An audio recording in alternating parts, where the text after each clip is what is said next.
attendance, you shall be heard. If I say the Commonwealth of Massachusetts, this court is now open, please be seated. Good morning, Your Honors.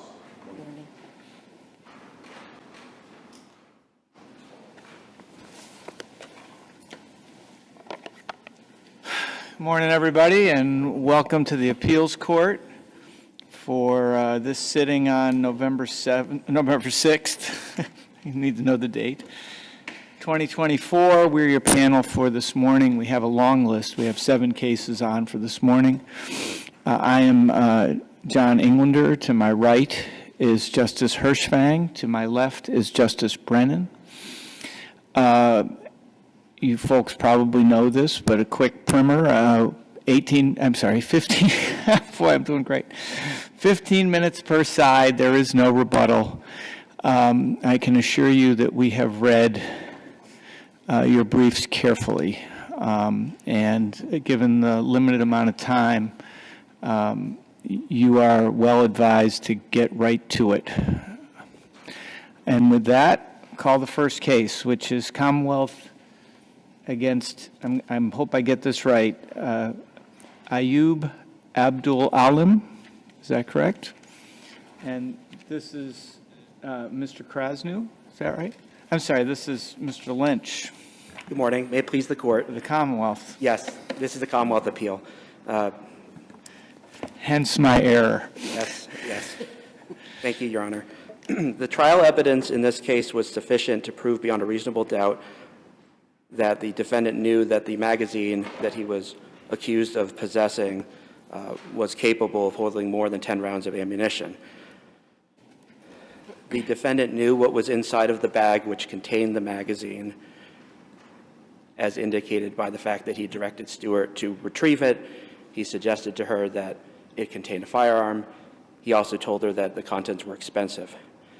The defendant's fingerprint was on the magazine, which allows the obvious inference that the defendant at some point handled it directly.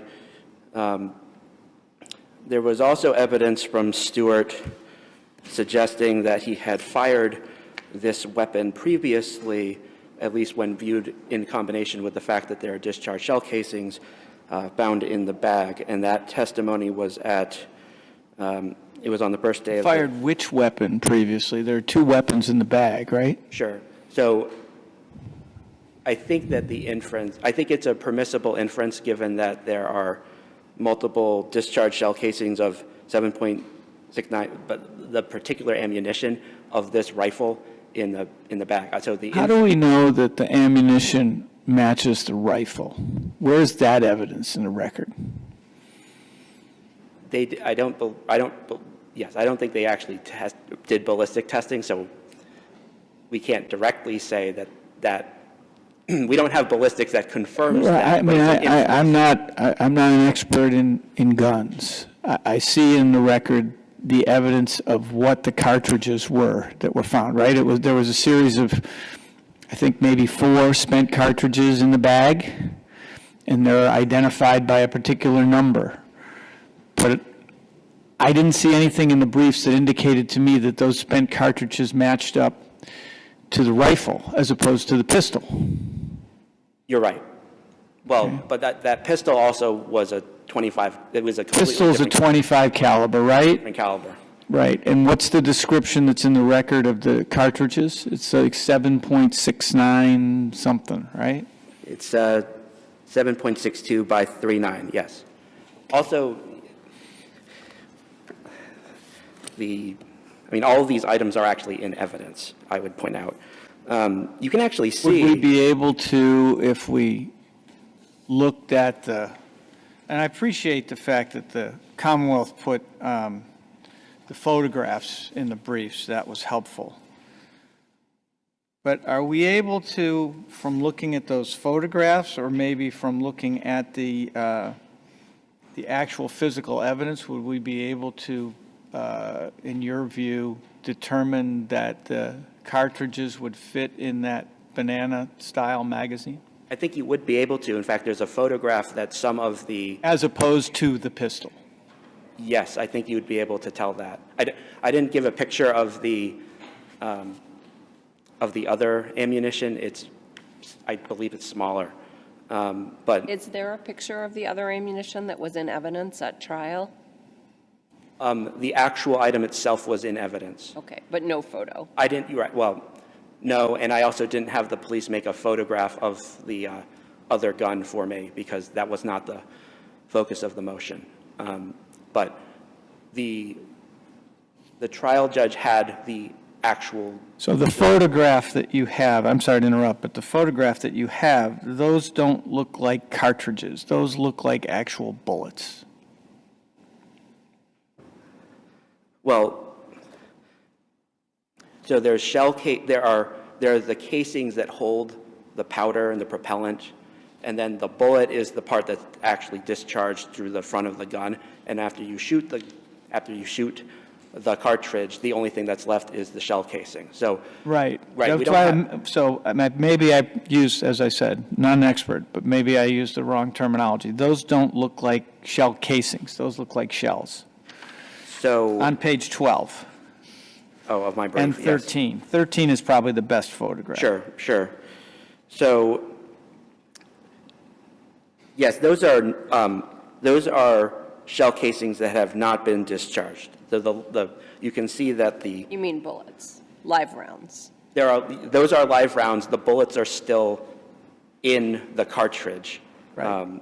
So in addition, as I understand it, there was located in this bag at least 4 casings, spent casings, right? Correct. Okay. And we don't have a photograph of those. Actually, we do. I should have put. I apologize. I should have put that in the brief as well. It's actually in. There's actually 2 different pictures. It's basically the same thing. 49, Record Appendix 49. And 50. 50. Yes. So Exhibit 10. So Exhibit 10 was the discharged shell casings that were found in the bag.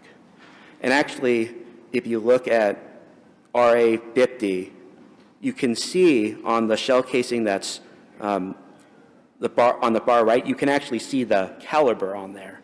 See the what? The caliber, it says, Okay. yeah. That's on the firearm as well, right? Correct. Yeah, it's on the firearm as well. If you look at, Oh, interesting. Okay. it says on the firearm, it says 76239. Right. Yeah, it does. Yep. Right. Can I ask you a different question? But I don't want to. Your position is that this is a de novo review? It is, because it's a sufficiency of the evidence challenge. And to the extent that the motion judge heard evidence on other things, there was no evidence as it relates to, it appears to me, I don't think it's clear, that the motion judge just read the transcript or listened to the FTR on the trial? Yes, so the case is a little procedurally complex. The motion judge was not the trial judge. Right. Right. So he read the transcripts of the trial. Right. So, So we don't owe any deference to that regardless, is your well, position? I would say yes, but also it doesn't matter regardless, because even if he was the trial judge, it's a pure question of law. So it's not, he didn't say that the verdict was against the weight of the evidence. He just said no rational fact finder could have so found. So if Judge Page had ruled on that, if Judge Page had found him guilty and then found after the fact it wasn't really legally sufficient, the standard review would still be the same, because none of this turns on anyone's credibility determinations. It's just unusual because it's a little unfortunate, because the post-conviction litigation took a little bit of time, as you can see from the record. But in any event, yes, your review is de novo. It's a little unusual, particularly where it was a jury waived trial, and then another judge reviewed the jury waived trial and said, well, it's close, I disagree. Well, yes. At first I thought, gee, you can't do this, but then I looked and apparently you can. Yes, you can. And, I mean, so Judge Page retired during the pendency of this post-conviction litigation. Who's the judge, who's the judge who convicted him? Judge Page, Page? Okay. yes, and then Judge Hodge heard the post-conviction litigation. So to your other question about there was evidence at an evidentiary hearing over 3 days, but that has nothing to do with the issue. Pertain to other, that's right. So that's what I glean, that there's a Right. lot of noise, but what we're dealing with is a pretty precise and A very narrow issue. Exactly, discrete it's a very discrete issue. And you probably noticed that there was another docket in there. There was a 2012 docket where we didn't appeal that decision.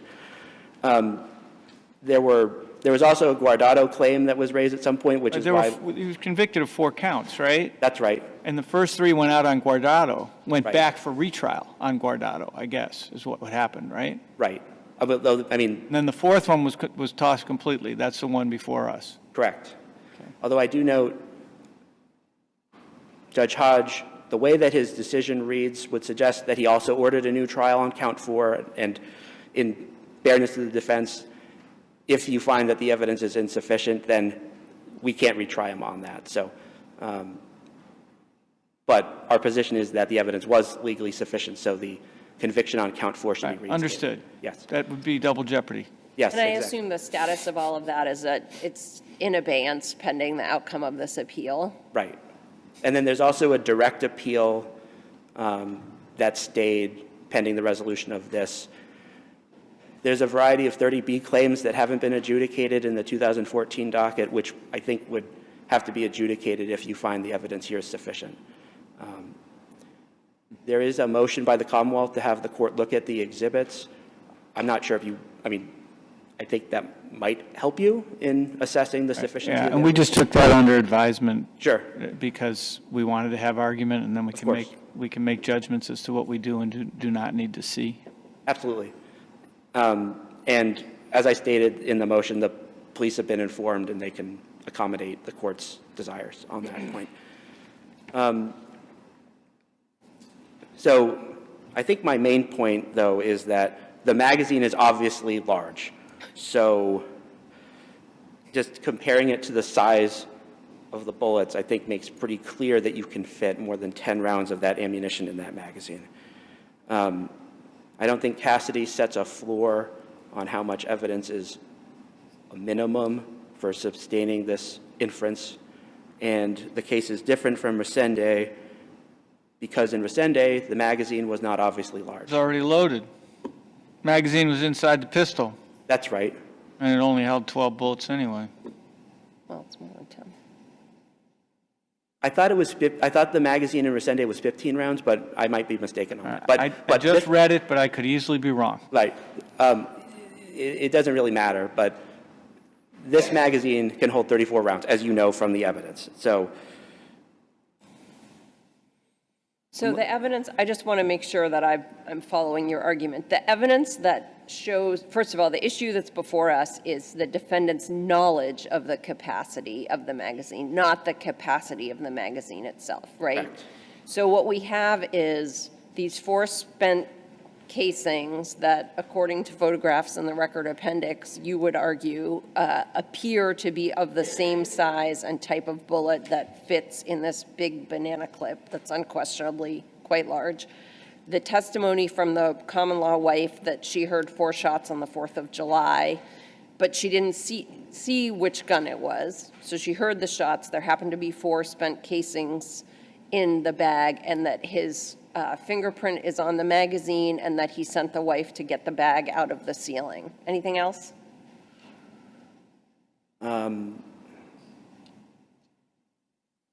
she also saw the bag that the police found on the prior shooting occasion. So I think that's an important fact as well. So the gun that I think her testimony was he shot a gun that was in the bag. I think that's the inference from her testimony. I'm not sure she quite squarely says that, in fairness. Okay. But Well, she says that he shot the gun, but there's no objection, and yet, because she doesn't identify which gun, it's pretty hard to understand what she's talking about when she says that, right? I think that given that we have spent shell casings of the same caliber in this bag, and she's talking about having seen the same bag Yeah, that's on why that I was occasion. asking these questions, because you want us to draw the inference that that shooting that she witnessed is the genesis of the spent casings in the black bag, right? I think that's a permissible inference. Does the fact that that occurred 5 months before the bag was recovered help you or hurt you? Right, it was recovered in December and the shooting was 4th of July. Right. Does that, I'm sorry, I didn't. That help? Do you think that helps your case? Do you think it So to the detracts extent, from your argument? so I think to the extent that the cases seem to talk about the length of time that the person possessed the item before it was seized by the police, it would help the Commonwealth. Could a rational finder of fact infer that that was in the bag in July, or if it could have been placed in the bag at any time and who knows when, and there might have been other guns? I mean, granted, there's a lot in the bag besides, which may suggest some knowledge between the Kevlar vest and the armored plating and the mask. I mean, there's fair, but I'm not sure a fact finder, how does a fact finder put a time on when each of those items made their way into that black bag? Well, yeah, I agree that you can't, we don't know when all the things were put in the bag, but given that she testified there was the shooting incident and we have spent shell casings, the inference is that the gun and the brass are placed in the bag at that point. So he at least, the inference that you could draw is that he had this gun, the magazine, and the bullets by July. And, I mean, she doesn't say what July 4th, but given that the police found it in December, it's at least a few months, if not earlier. Unless there's any additional questions, I'd rest on my brief. Fair enough. Thank you, counsel. Thank you. I should have checked with my, Oh, thank you. boy, I'm really good at this. All right. Mr. Krasnu? Morning, Your Morning. Honor. May it please the court, just heads up, I'm a little bit hard of hearing. I've got the hearing aids in, but Judge Hershfang, I notice, is soft-spoken, and I had trouble hearing some of her words. Oh, I'm sorry to hear that. I have rarely been accused of that, but I'll do better. That's all right. Thank you. I just want to make sure I hear every word of all of the justices. My name is James Krasnu. I represent AYYUB ABDUL-ALIM. Mr. Alim has been accused of possessing a high-capacity firing device, and he was convicted of that until Judge Hodge found that the element of knowledge was insufficiently proven by the Commonwealth at the time of the jury waive trial before Judge Page. Judge Page was retired at the time the motions for new trial were filed in both of the cases that he had. Judge Sweeney was the earlier case. This court affirmed the decision of the earlier case, and the motion for new trial was nevertheless granted because it revolved about FBI records that he claimed demonstrated that he was set up both with regard to the initial gun that was the earlier trial and this new gun. It's important. Do you agree, Mr. Krasno, that the issue is narrow and discrete, that it really is knowledge of what can be inferred, and that it's a de novo review by this court? Yes, I do, but I also point out that there is an issue of credibility, and that's with regard to Ms. Stewart. And it was argued both at the trial by the trial attorney for Mr. ABDUL-ALIM, and I was not the trial attorney, that Justice Stewart, Ms. Stewart, did not know. He was a fine man, Justice Stewart. Sorry? Justice Stewart, he was a fine man. Yeah, I'm sure, and he's perhaps most famous for his remark about obscenity. We're not going there. Okay. But nevertheless, he was a fine man. The issue of knowledge, though, if one looks at the entire precedent, both unpublished by this court and published, it's clear that the date of acquisition of the particular weapon, whether it be an actual gun or whether or not it be a magazine, is of import to the decision. Well, why? What would we do with that in this particular calculus? I mean, what you do is you determine the degree of familiarity he has, particularly with a magazine. But here we have evidence that he fired a gun that was in the bag. And a gun as Justice Brennan points out, 5 or 6 months before, at a minimum. Could have been a year and a half before. Right. And a gun is different than a high-speed caliber device on a weapon that's capable of rapid shooting. And the knowledge is different. Commonwealth versus Marrero. I don't understand that point, though. I mean, what we know is that there's testimony that we need to accept and draw reasonable inferences in favor of the Commonwealth, correct? That there were 2 guns in the bag and that a gun from the bag was fired by the defendant, by your client, right? That's correct. Okay. So what, given that testimony, why do I care whether he had the gun for 5 years or for 6 months?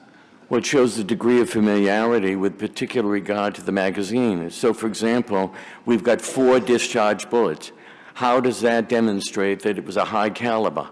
How does he know that it was a high caliber? But his fingerprints are on the magazine.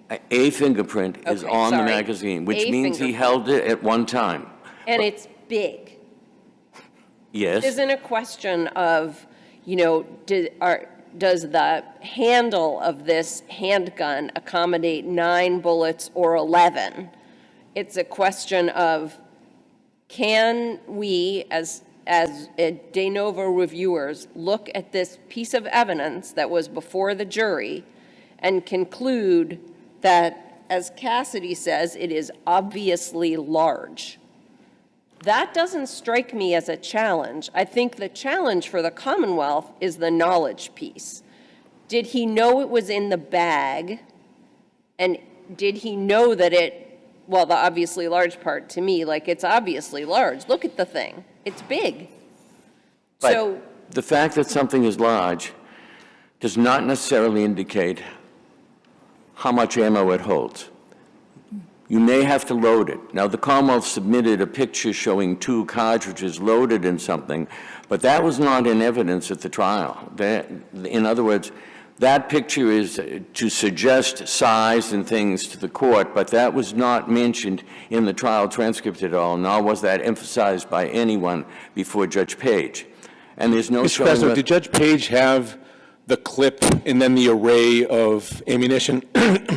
Because again, in one of the pictures, the one I'm looking at here has the weapon itself, the banana clip, and then bullets just lined up top. So did the judge have the ability to look down and put those out and say, that was like more than 10? I don't know whether she did that or not. And I certainly, but I do know that the transcript is silent about asking her to. Doesn't matter, does it, Mr. Krasny, whether the judge did that or not? That doesn't matter. What matters is what are the reasonable inferences from the evidence that was there. So if we look at the reasonable inferences, we cannot determine that he, even though his finger was on the magazine, he shot the Norinco gun. We don't know. We have no one pointing out that it was shot. Secondly, Well, hold on. She says he shot a gun on the 4th of July, and then we have 5 spent cartridges that are located, and they appear to be cartridges that match this magazine. and she says that Isn't there a reasonable inference that he shot those? she said that he shot 4. That's what he told her. No, that That's was a the testimony. different occurrence. So there were 2 times that he fired a gun within, as I read her testimony, within relatively proximate times. We don't know much about the second one, and I think that was struck anyway by the correct. judge. So, but I don't think that she said 4 with respect to the 4th of July. Right. She didn't. She says, this is a transcript of the first day of trial, page 29.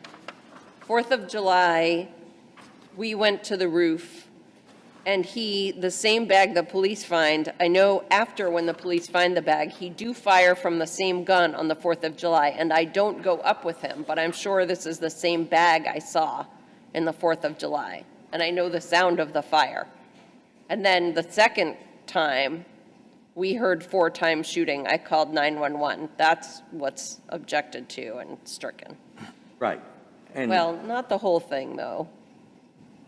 I think actually the striking has to do with the hearsay at the end of that that's paragraph. correct, because what was struck as I read it, was that she said someone told her my husband did it. Right. At that Yes. point, and that was struck because that was hearsay. And so we don't know who did the shooting Exactly. of the second gun. Second one, we don't know who did it. We know that she heard the firing of a gun. 4 times. With regard to the first one, even though he tells her that he fired, we don't know which gun was fired.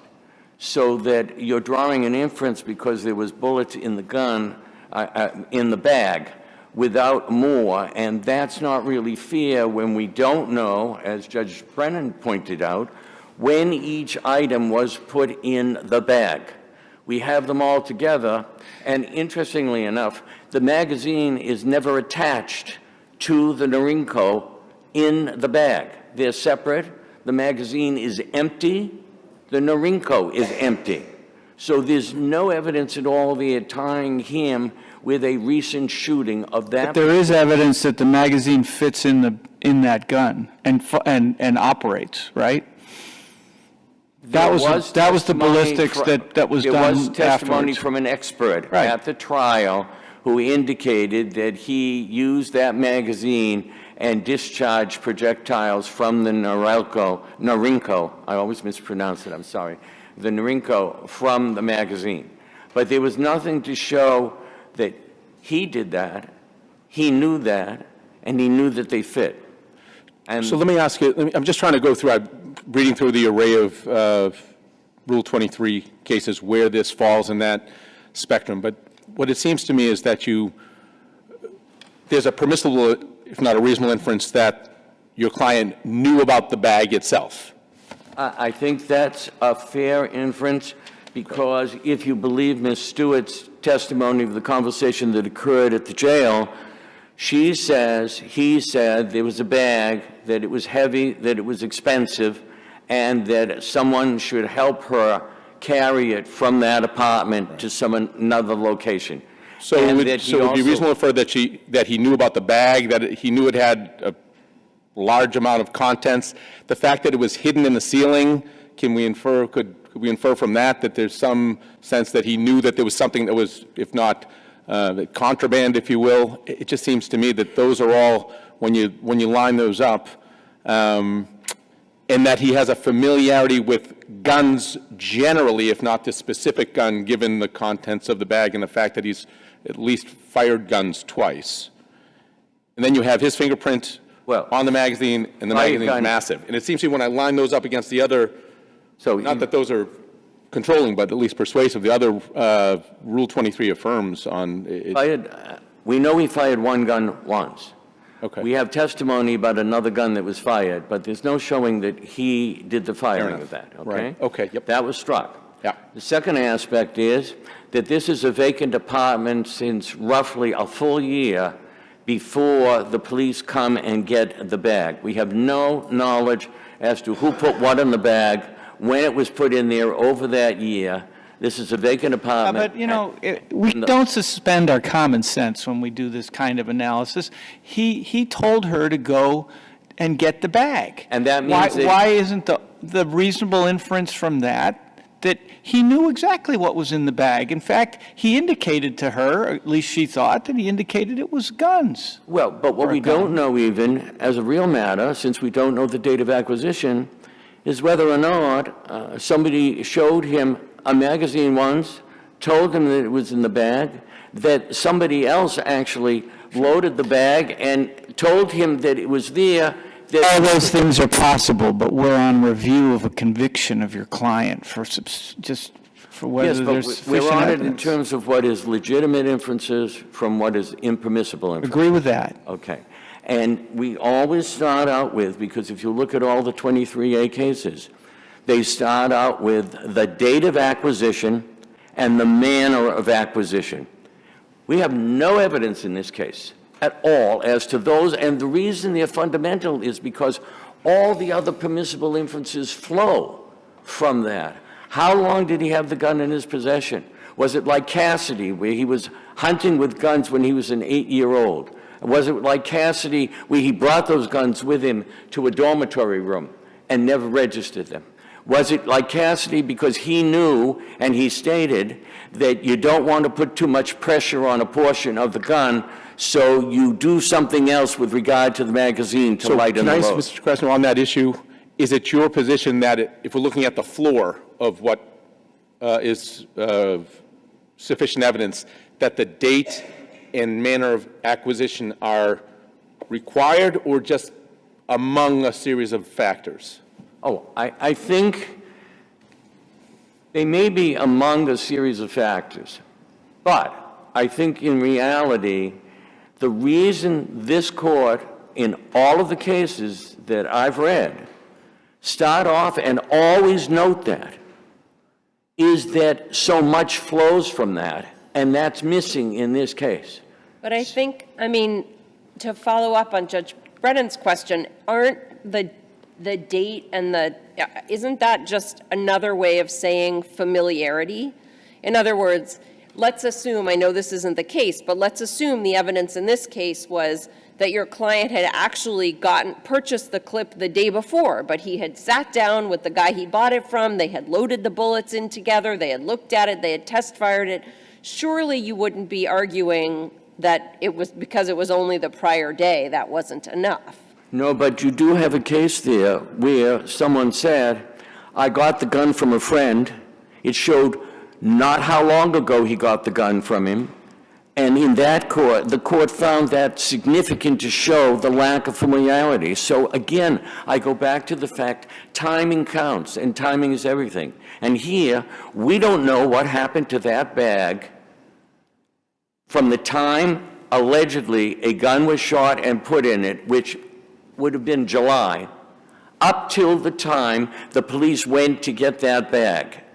And we do have testimony indicating that if you look at the consolidated motion for new trial, that Stewart absolutely was afraid of this man, wanted him out of her life, and had lots of reasons for positioning this way. That's witness credibility issues. We don't do that. That's correct, but... Okay.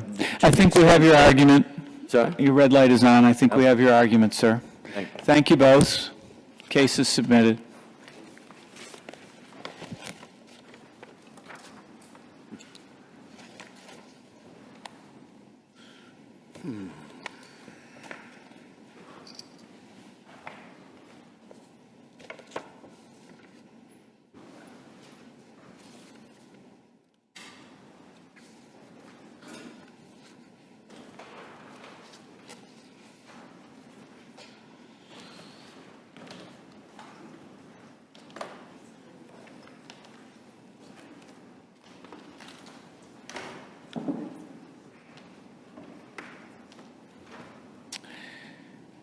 Next case is 23P916, Commonwealth against Francisco Tejada.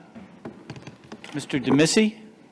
Good morning, Your Honors. Proceed. May it please the Court, Dereje Demese, appearing on behalf of Francisco Tejada.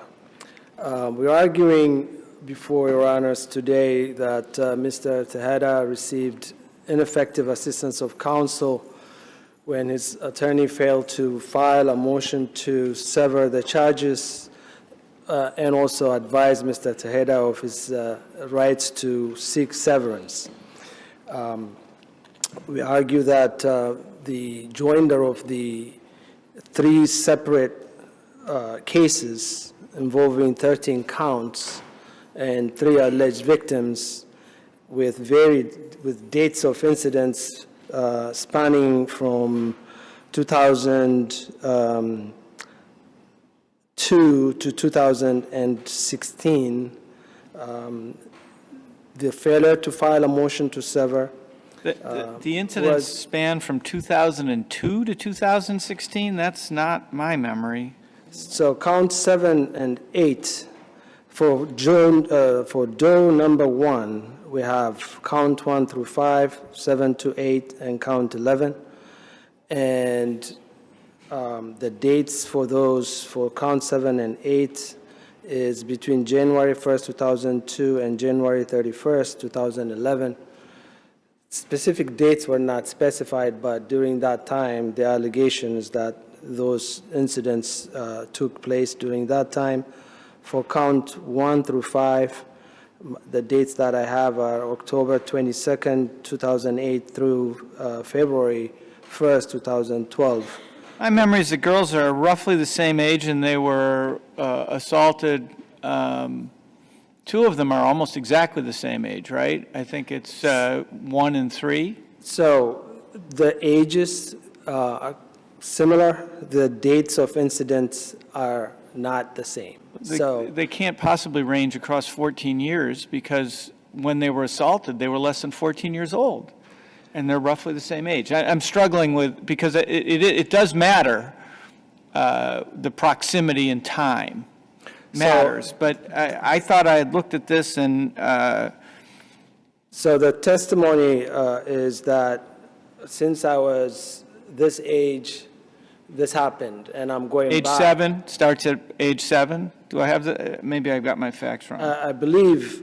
Victim 1. For victim 1 is younger than that, but the dates that I have is for count 1 through 5 is October 22nd, 2008 to February 1st, 2012. For count 7 through 8 is January 2002 to January 2011. For count 11 is February 1st, 2015 to January 2016. That's for DOE 1. And for DOE 2, count 9 to 10 is May 26, 2010 through May 27, 2015. And for DOE 3, for count 12 to 13, is November 7, 2011 to November 8, 2012. Okay, those sound right to me. Yeah. Okay? I have 2006 to 2009 for 1. Me too. And later for the other 2. Okay. Putting aside the dates for a moment, Sure. Isn't the ultimate question here whether, as far as joinder, whether evidence of one would be admissible, at least one of the key issues, evidence against, as it relates to one, would be admissible in the trial of the other or the others, right?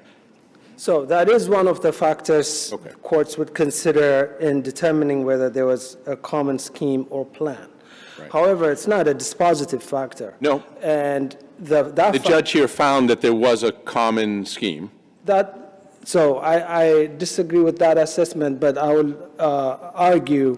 You would disagree with the judge's assessment, not with my The judge's assessment. recantation Yes, of yes, the, all right. correct. And so, right, because So- the judge said absence of mistake because the defense was it was sort of playful and misguided play, and so the evidence of it happening to 3 different people would have been absence of mistake, right? Correct. And then the same, even if they spanned, 2 of them are roughly close in time, and I agree, the indictments are clearly much earlier as to 1, but the same age, at the same age, so it was a sexual attraction to children and within the family of a certain age, right?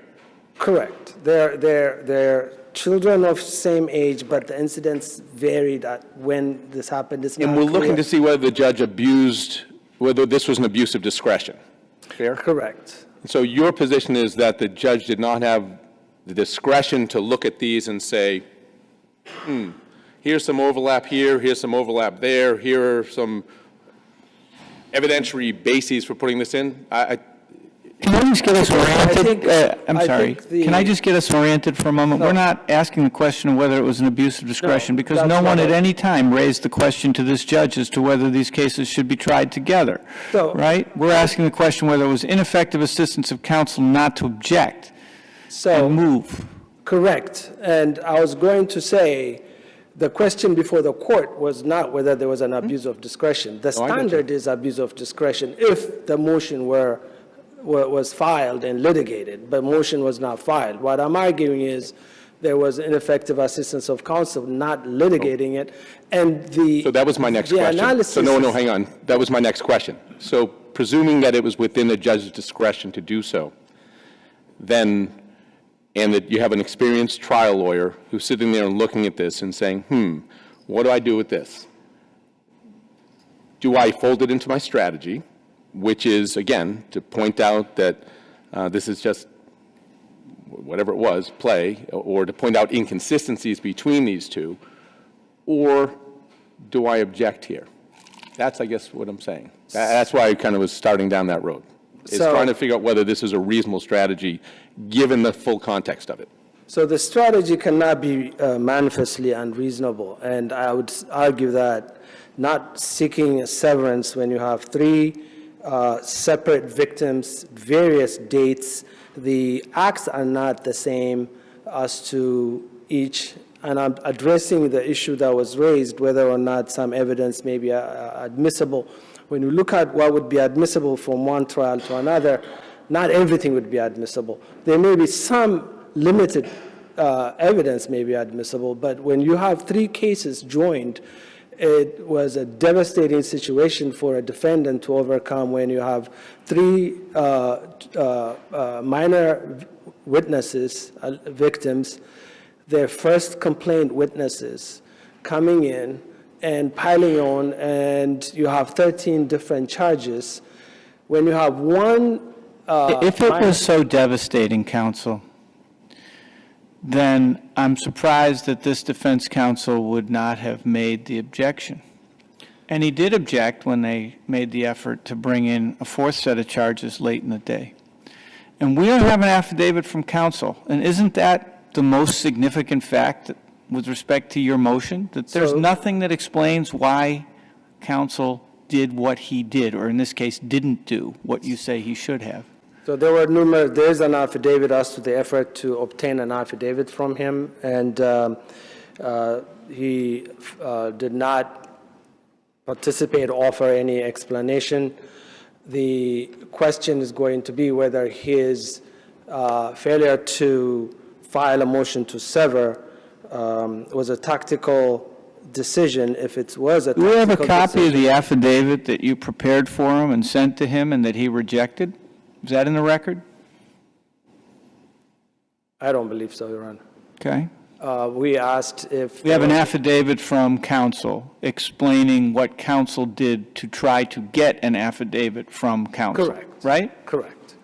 And so addressing the admissibility of evidence, I would say the cases related to John Doe 2 and John Doe 3 may be more similar than John Doe 1, and you may have a situation where if the cases were severed, those two might be potentially joined. But with John Doe 1, you have a very different type of fact pattern, unique circumstances where material favor was offered for her, the actual charges were different. It involves rape as opposed to indecent touching. And there's, in terms of time, place, and circumstances, it's markedly different from the other two. So we're not looking at whether or not there's some basis to join based on some evidence that may be admissible, because in those three cases, John Doe case, number one's case is very different from the other ones. How do we know that it wasn't tactical? I am arguing that if it was tactical, it was manifestly unreasonable under these circumstances. Okay. And- But how do we how do we evaluate that, not knowing what the tactic was or wasn't? Again, there's no really discernible tactic from Well, from you know, where I stand, because The Commonwealth suggests that the tactic was that the defense was they're all lying. They've all Which- made this up, and that counsel may have believed that he had a better chance of showing that if he could cross all three of them on the stand, so I would say sort of in succession, I would say and play under them off against each other. I would say under the facts of this case, where the dates are not even specified, they span over a period of time, you have first complaint witnesses coming in to corroborate each person, the strategy that you'd want three minor victims testifying along with their first complaint witnesses, that's manifestly unreasonable. Any defense lawyer looking at this, the first thing that comes to mind is, how do I separate these cases? Because you can pursue the defense of the victim is lying in each separate case. That would not be prohibited or prevented in a separate trial. Was Judge Kirpalani also the trial judge? He was. And I think the issue is not whether the motion would have been granted. I don't, that's not the standard. The standard is whether or not litigating the motion would have produced something significant. Well, if it wasn't granted, it wouldn't have produced anything significant. So on appeal, on ineffective assistance of counsel claim, since we don't have the benefit of fully litigated motion, what the court would look Why to... do you say that? Because, again, he didn't file an affidavit with a motion explaining... Right, but that's your burden. Surely you can't about- use the fact that you didn't have enough evidence as a reason that we should overturn this conviction. I'm talking about the trial counsel's motion to sever. If it was filed and was litigated, that would give this court some basis to evaluate whether or not the motion, it was an abuse of discretion not to grant the motion. But the standard for ineffective assistance of counsel at this level is to, number one, determine whether an ordinary followable attorney would have filed that motion to sever, and number two, if filing that motion would have resulted in something significant or meaningful to the defense. Now, Can I ask you just stop for a second? Do we not owe some deference, or in fact, do we not owe deference, period, to the judge who found the tactic was somewhat effective, trial counsel's strategic cross-examination of the victims and other witnesses raised inconsistency? So the motion judge, who was the trial judge, said, I've watched it, and it was a pretty effective strategy from where I'm sitting. Don't we I mean, consider that? I don't know how effective it is. The result, speaks But for for our itself. purposes in No, I analyzing it, understand. right, where the motion judge was the trial judge, So he did point out that that is discernible trial strategy. I'm arguing the failure to, number one, advise the defendant, number one, not filing it, number two, not advising the defendant of his right to seek severance, and going forward with 3 alleged victims and first complaint witnesses on a case that involves various allegations that are not connected in any meaningful way, not connected in time or place. They happened at different places, different time, and circumstances are entirely different. So the common... Is your argument basically that it speaks for itself, that any experienced criminal defense lawyer would look at this suite of indictments and the proposed evidence and say, boy, it would really benefit my client to try to separate this? I would argue that, yes. I think it's manifestly unreasonable under these circumstances not to seek a severance.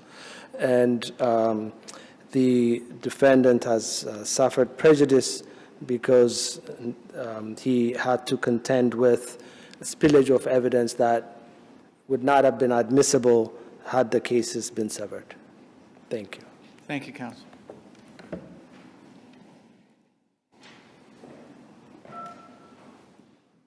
Mr. Lynn? Good morning, Your Honors. May it please the Court, Paul Lynn for the Commonwealth. This is a case in which we do not have an affidavit from trial counsel explaining why he chose not to challenge the joinder of the charges, even though he did challenge the joinder of additional charges and won on that motion, so he clearly was familiar with the law, and also where the trial judge has held that that trial counsel had a reasonable made a reasonable strategic decision not to challenge these, so he could attack all 3 of the witnesses' credibility at once.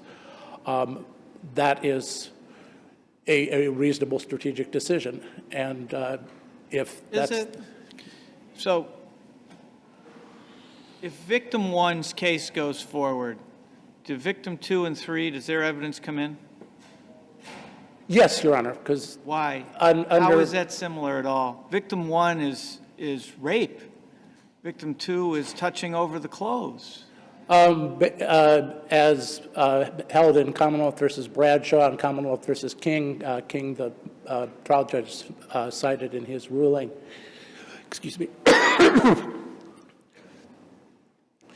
The evidence of a sexual attraction to girls of the same age is admissible to show a predilection toward that, towards girls of that age. But, okay, I understand that argument, and I saw that in your brief. But I gotta say, if victim one's going forward and I go to the judge and I say, no, victim 2 and 3, way too prejudicial and not similar enough. That's a pretty good argument, isn't it? I think not, Your Honor. I think you have, I mean, clearly you have. Because they're both less- roughly the same age, even though the nature of the offenses are pretty substantially different, aren't they? One is, a series of, of rapes over an extended period of time. And the other two, nothing like that. No, they're just- horseplay in a pool. Right, but that was the reason why, I mean, we don't know for certain, but is the probable reason why trial counsel did not move to sever these charges, because these acts that were allegedly committed on Jane Doe 2 and Jane Doe 3 were less serious. They were acts that their parents said didn't bother them. They just thought it as sort of misguided play as opposed to sexual abuse. So you think it was a reasonable judgment by trial counsel not to seek severance of those because the nature of the evidence was such that it would indicate that what? It would indicate that this was conduct that the victims could have misunderstood, could have conveyed, that's not the word I'm looking for, understood to be abusive, even though the defendant was just, grabbing them by their chest. So. Let me ask you the flip side. I'm sorry. Go ahead. Flip side of the question I asked before, which is, assuming as we do that, judge has broad discretion. It's an abuse of discretion standard. The trial lawyer is probably looking and saying, I'm going to lose this one because this is where the judge is heading. Why not at least object? Why not at least file a motion and preserve your rights? Because there was a reasonable reason not to, that's why. Wait, but what is that? I'm just not following. So is the argument that because the assaults on Jane Doe 2 and 3 were kind of lesser in kind and perhaps not actually assaults, but just misunderstandings, that makes it more likely that Jane Doe 1 was not raped? I admit fully that it's not a strong argument, but it does have a rational tendency to cast some doubt on Jane Doe 1's testimony. The defense counsel can at least argue, look, you have these, in addition to Jane Doe 1 having motives to lie and all the other things that counsel argued, also you've got these 3 girls who are all roughly the same age, who are all making sexual claims.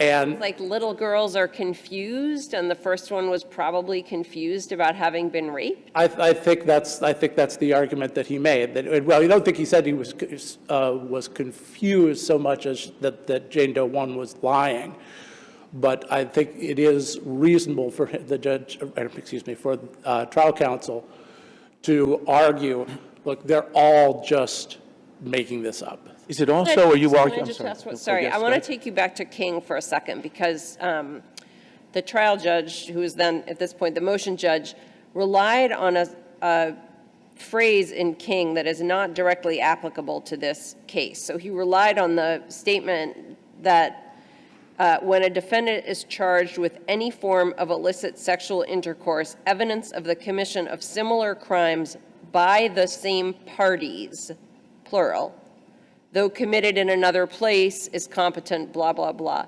That's not this case, right? The issue here was not whether the judge could admit Jane Doe 1's complaint about day X and also Jane Doe 1's complaint about day Y.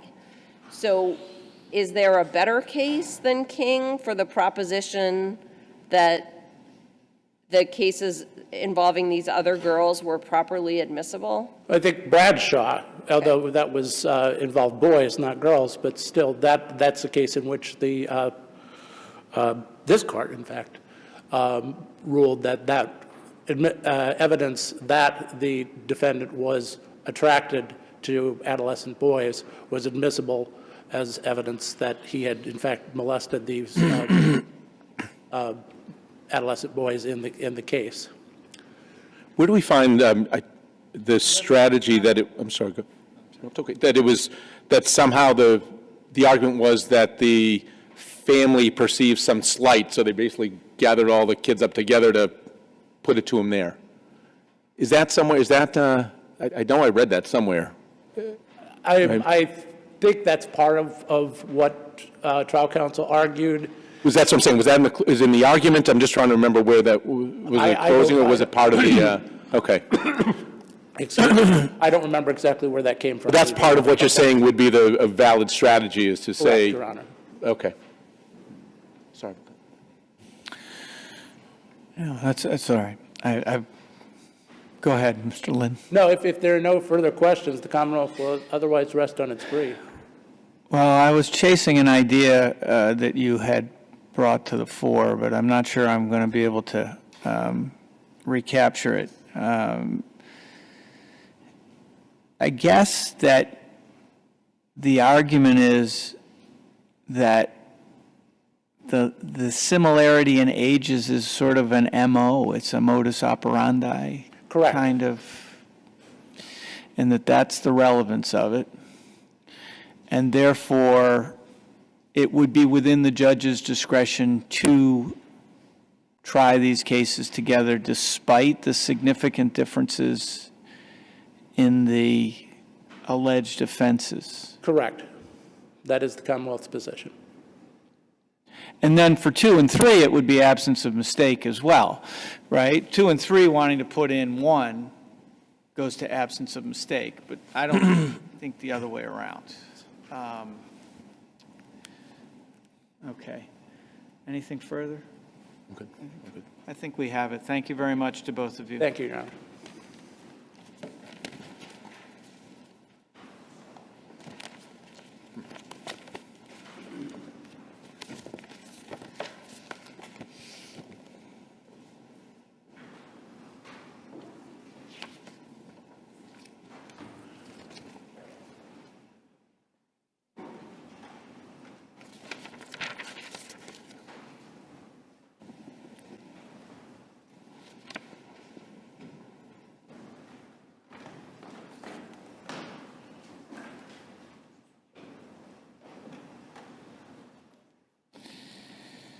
Next case is, I don't know, here it is, 23P 1282, Commonwealth against Nathaniel Greene.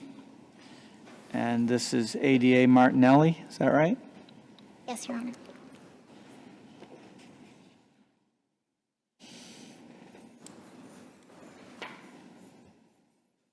You may proceed. May it please the Court, Jacqueline Martinelli for the Commonwealth. Joining me is the motion prosecutor, Tiffany Albanese. We are asking this Court to reverse the motion judge's decision allowing the defendant's motion to suppress. The motion judge erred in this case by failing to find a lawful exit order. In this case, there were 5 factors of reasonable suspicion that showed that the defendant was either engaged in criminal activity and that there was a threat to officer and the public safety. Can I totally disrupt your plans by asking about the shoes? So my understanding from reviewing the motion hearing and then the post-hearing briefing is that the thing that the defendant really wanted to have suppressed and that was then suppressed was images on the body-worn camera of the back of the defendant's pants and of his shoes, which were subsequently used by comparison to surveillance footage that was found later near the gun. This is a horrible sentence, to connect the defendant to the gun. Am I right about that? Yes, Your Honor. I'm glad you could follow it. So here's my question. I watched the movie. I don't see the shoes. Where are the shoes in the movie? I think that it would be officers, I'm not exactly sure if it shows in the movie, in the body-worn camera, but it would be at least the officers being able to testify that he had red shoes on. So there was testimony from Officer O'Brien that he saw the red shoes, but I don't recall, and please tell me if I'm wrong, any testimony from Officer O'Brien about when he saw the red shoes, whether it was when he initially approached Mr. Greene and Mr. Greene was still in the vehicle, or after Mr. Greene got out of the car. That's correct, Your Honor. I believe that the motion judge did put in a footnote that that issue could be addressed in the future because it was not asked of the officer of when he actually observed the shoes, if he was able to see the shoes while the defendant was seated in the car. And am I also right that Officer Plunkett, who is the person who had, my English is not good this morning, I apologize. Officer Plunkett had seen the on the shooting scene video footage and then was called to the scene of the car stop, took a look at Mr. Greene and testified at the suppression hearing. Specifically, those weren't the same shoes because Mr. Greene's wearing red shoes and the guy in the video was wearing dark shoes. Am I right about that? That's correct, Your Honor. And the reason that this case is here is that there is an additional video. Near the gun? Yes. Which we don't have. Correct. And The motion judge have that? no. Okay. So the only thing that we know about that video is that Plunkett looked at that video, or was it O'Brien? It was or do I Detective know? Plunkett looked at Okay. the video. Looked at that video and then either heard about the shoes or had seen the shoes and then said, oh, the second video, the red shoes, this is our guy. Yes. So initially, Detective Plunkett saw the video, put in a broadcast, which is what Officer You O'Brien say that heard. video, I want you to be clear because The there are two. surveillance video, the first video, that's relevant to the stop of Mr. Greene in this case. He then broadcasts a description of what he sees on the video. After Officer O'Brien stops the defendant, Detective Plunkett sends an email. So that's kind of going on It's as really old-fashioned. He's sending an email? of the picture. Okay.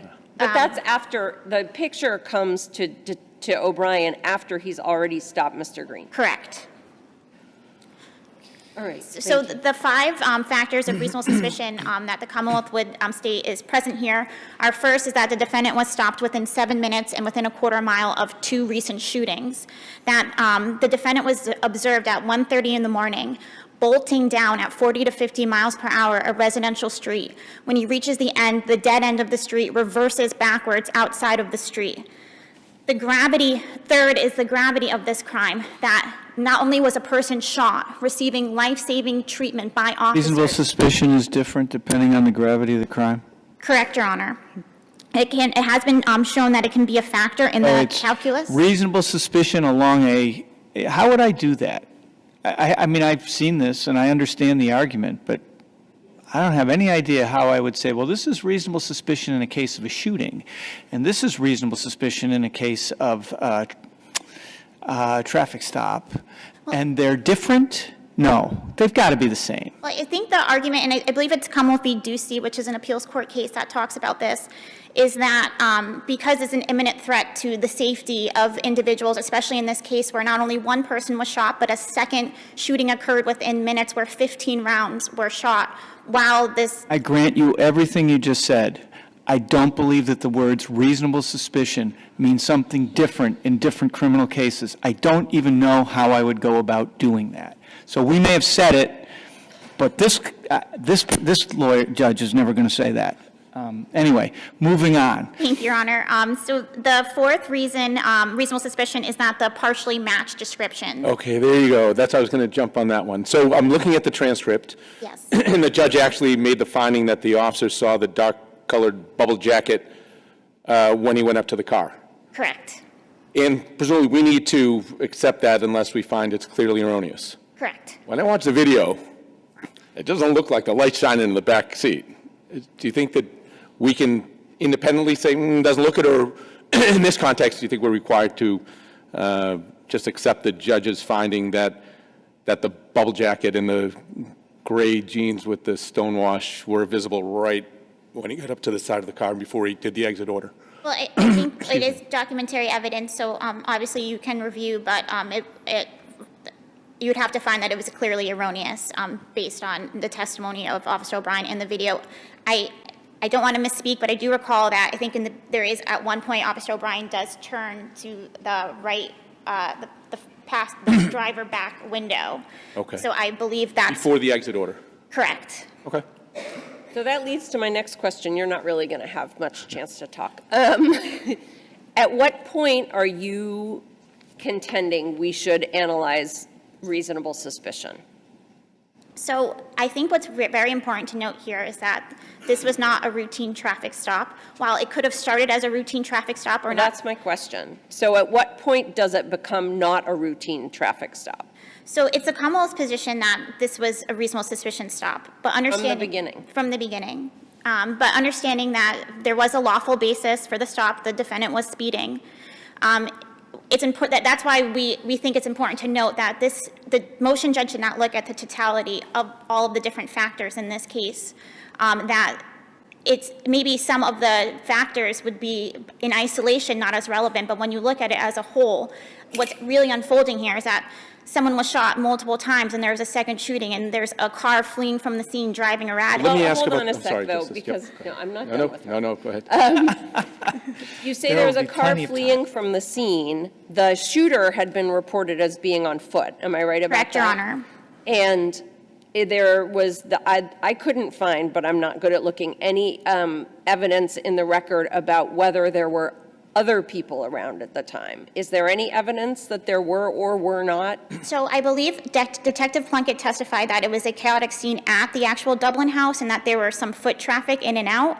When he arrived to the scene a little while after, after the defendant had been stopped, Officer O'Brien testified that he was focused on this vehicle, that's the vehicle that caught his attention. I do not believe he testified that there was any other vehicle in the area at that time. Well, but I agree with you that that was the testimony, and I think it kind of reads not one way or the other. He's focused on it. There could have been other cars going by. He might not have noticed them. There may have been no cars. He was focused. So I'm not sure. He did not explicitly say that there were no other cars in the area, but just that he was focused on this car. So what we have is a shooting, a chaotic scene, a guy on foot, a car leaving the general area, going up a dead-end street fast.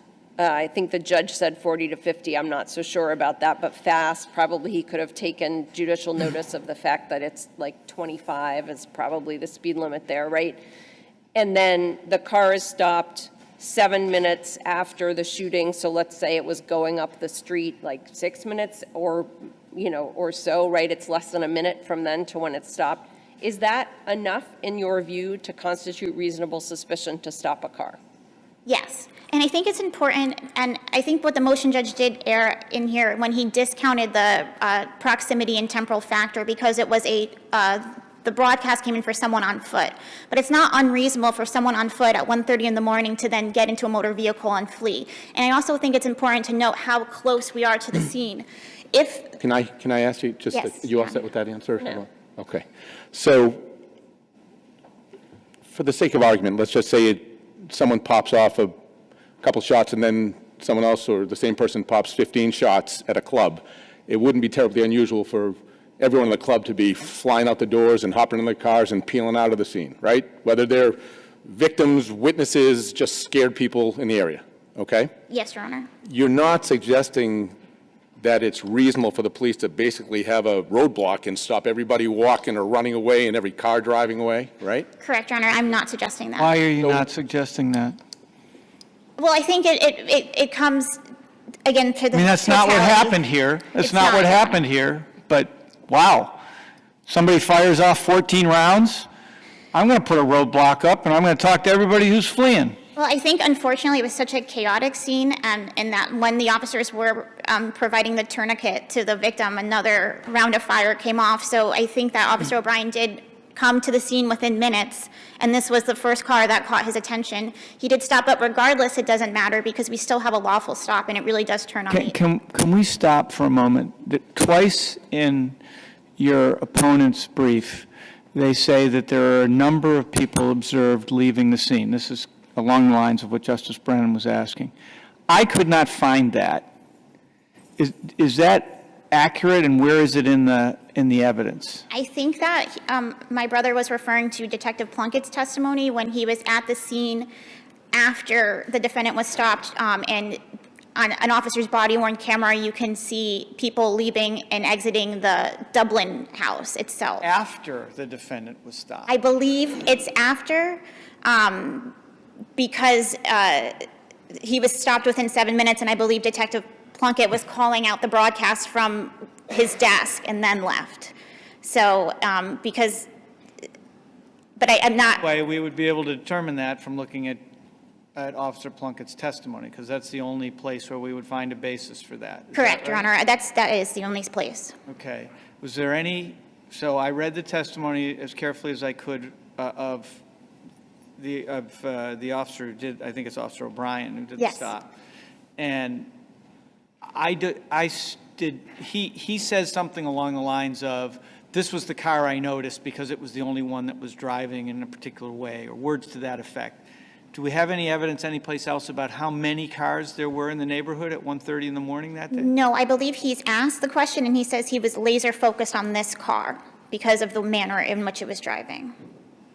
Okay. So I would just also note that in terms of the partially matched description, the motion judge did discredit because it wasn't, it was generic and referred to Cheek. And I would suggest that this is a very different situation from the situation in Cheek, where you have just a black 3/4 length jacket and someone walking down the street. These are two pieces of clothing that match the suspect's clothing at that time. And additionally, it should also be noted, my fifth reasonable suspicion factor was that the defendant admitted that he was coming from the club prior to the exit order.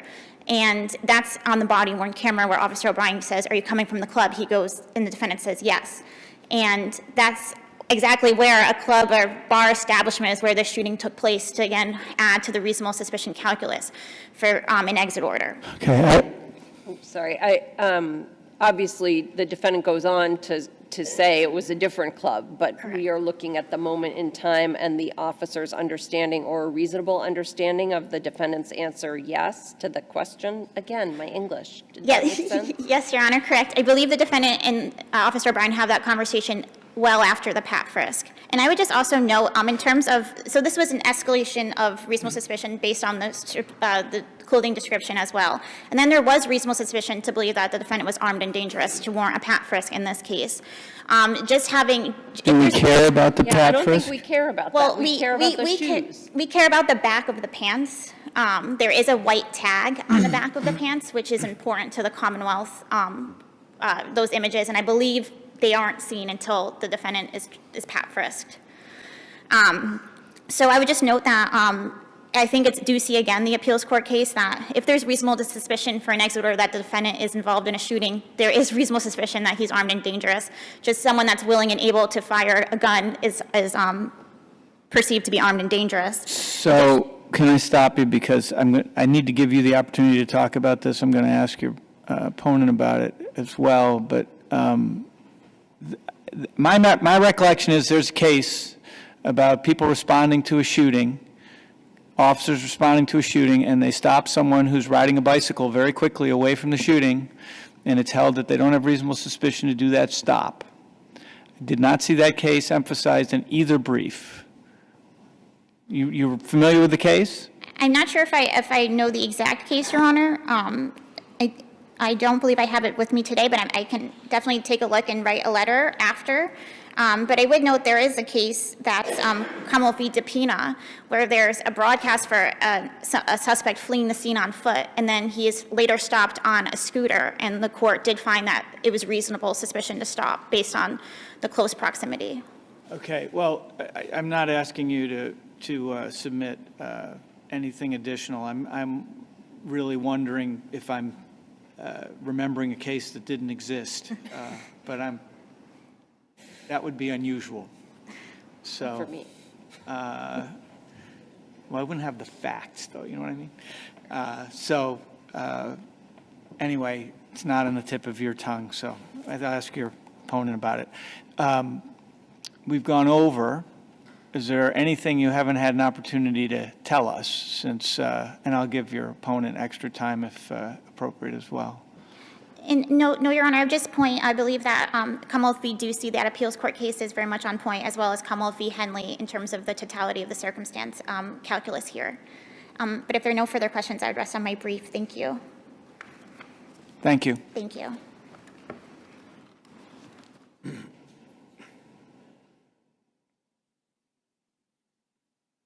Mr. Morning. Kelly, Good morning. you know the case I'm talking about? I wish I did. Okay. I know what Your Honor is talking about. I think you're correct. I think there is a case, and my associate is fired for not putting it in the. Well, I'm sure that there are other and additional facts associated with it, so that, you know, it's not quite as important as my hypothetical, if you will. If this case I'm thinking of, I thought that case was more about seizure as it relates to when a police officer approaches a person and then they flee, but I could be wrong. Okay. Are you thinking about the case where the woman on the street corner, or the young woman says that guy has a gun, and there are the two kids on the bikes? That's the one I was thinking of. I don't know if that's the same one. No, that's I'm sure not there's the same more than one. bike case. But in any event, I just wanted to bring the court back to the original sort of broadcast, which I think is the important part of how and why the car is stopped. And ultimately, the judge's findings of facts, which I think the Commonwealth wants to depart from without sort of wrapping their arms around the correct standard, which is they have to demonstrate that the findings of fact were clearly erroneous. I don't think the court can certainly 100% say the facts, even if we believe the facts are true, you know, as the court found, the analysis can always be different up here. But what they're suggesting to your honors is that they're not acknowledging that what they are asking you to do is find that the judge's findings of fact were clearly erroneous. Which finding do you think, because I didn't pick that up from the briefs, which finding do you think they're telling us was clearly erroneous? Well, when you listen to if you look at the evidence as to what was the description, that's really important. There was never a description that it was the vehicle contained a blue jacket. There's no evidence of that. There's no evidence that my client's vehicle contained a blue jacket.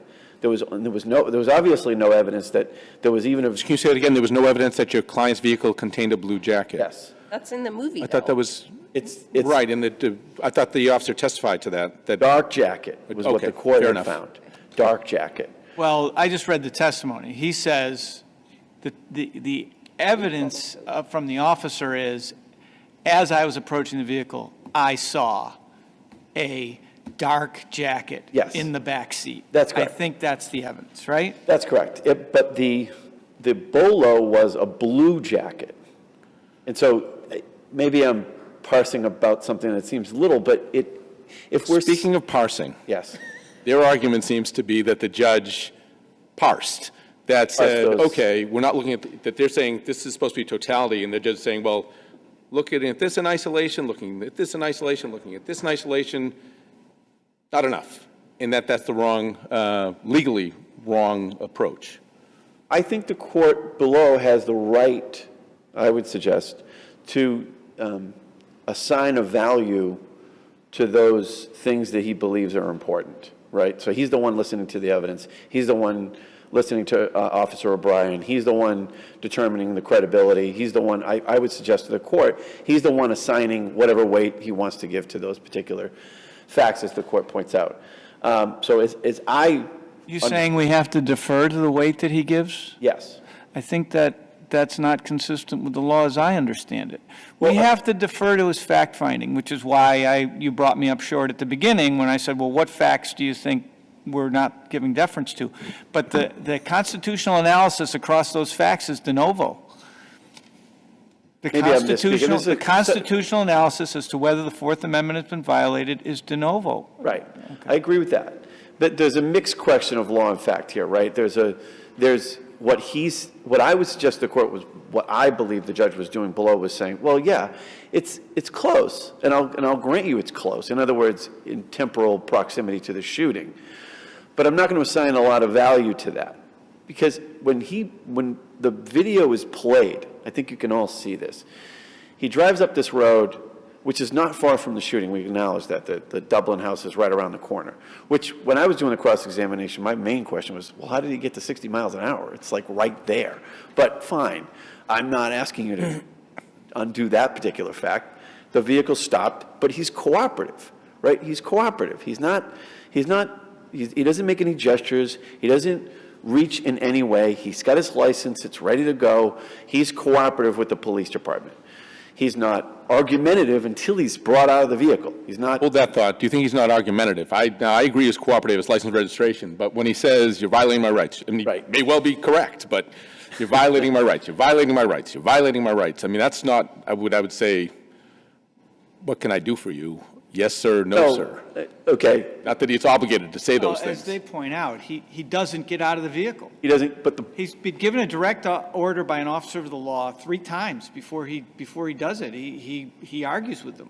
Why are you asking me to get out of the vehicle? And this is one of those cases where I think the court can just look at the body cam. I mean, this is not, you don't have to, that's de novo, the way you look at that, I believe. And he opens the door.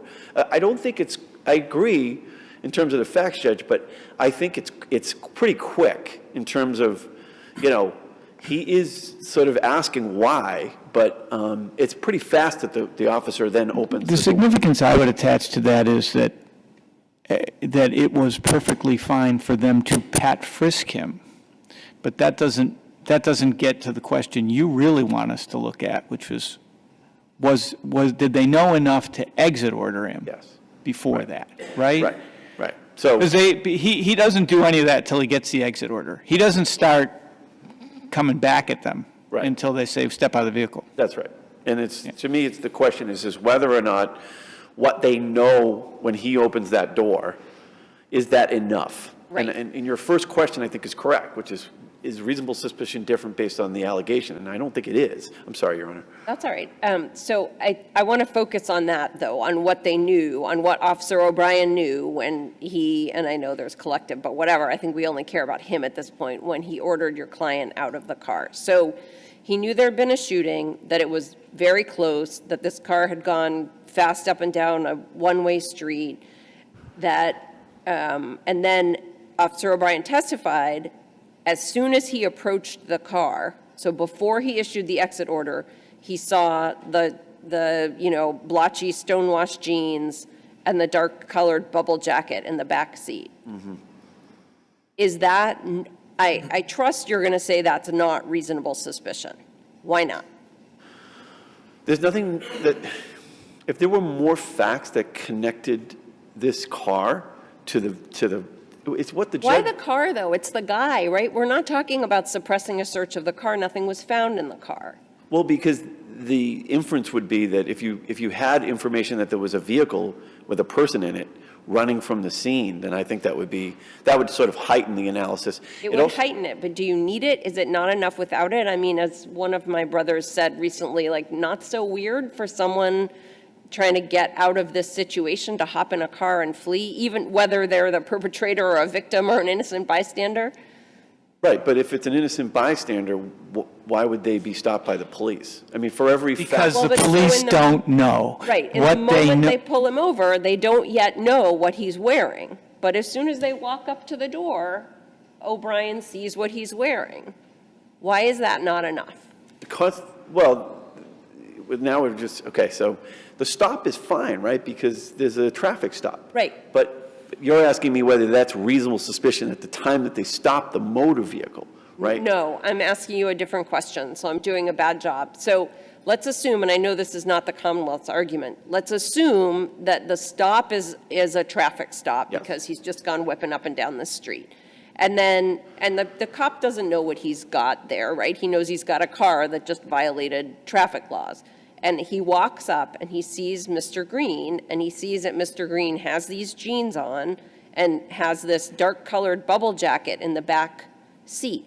Now what he has is a car that was behaving erratically a quarter mile from the scene of a shooting 7 minutes after the shooting, being driven by a guy who matches an admittedly incomplete description, but he's an African-American guy and he's wearing the only two pieces of clothing that have been described. Why is that not reasonable suspicion? Well, as I read the judge's decision from below, it was that because those two things are incredibly common. That's what the judge had relied on below in terms of... Are people really wearing stonewashed jeans anymore? I mean, I'm not the fashion person to ask, but... Can I ask you a different question, just to follow up on Justice Hershfang's question? The coming from the club statement, my memory is that was also before the exit order, and I may be wrong on that, but isn't that significant as well? Even though later it was, well, not that club, it was Bijou, well, Bijou's closed.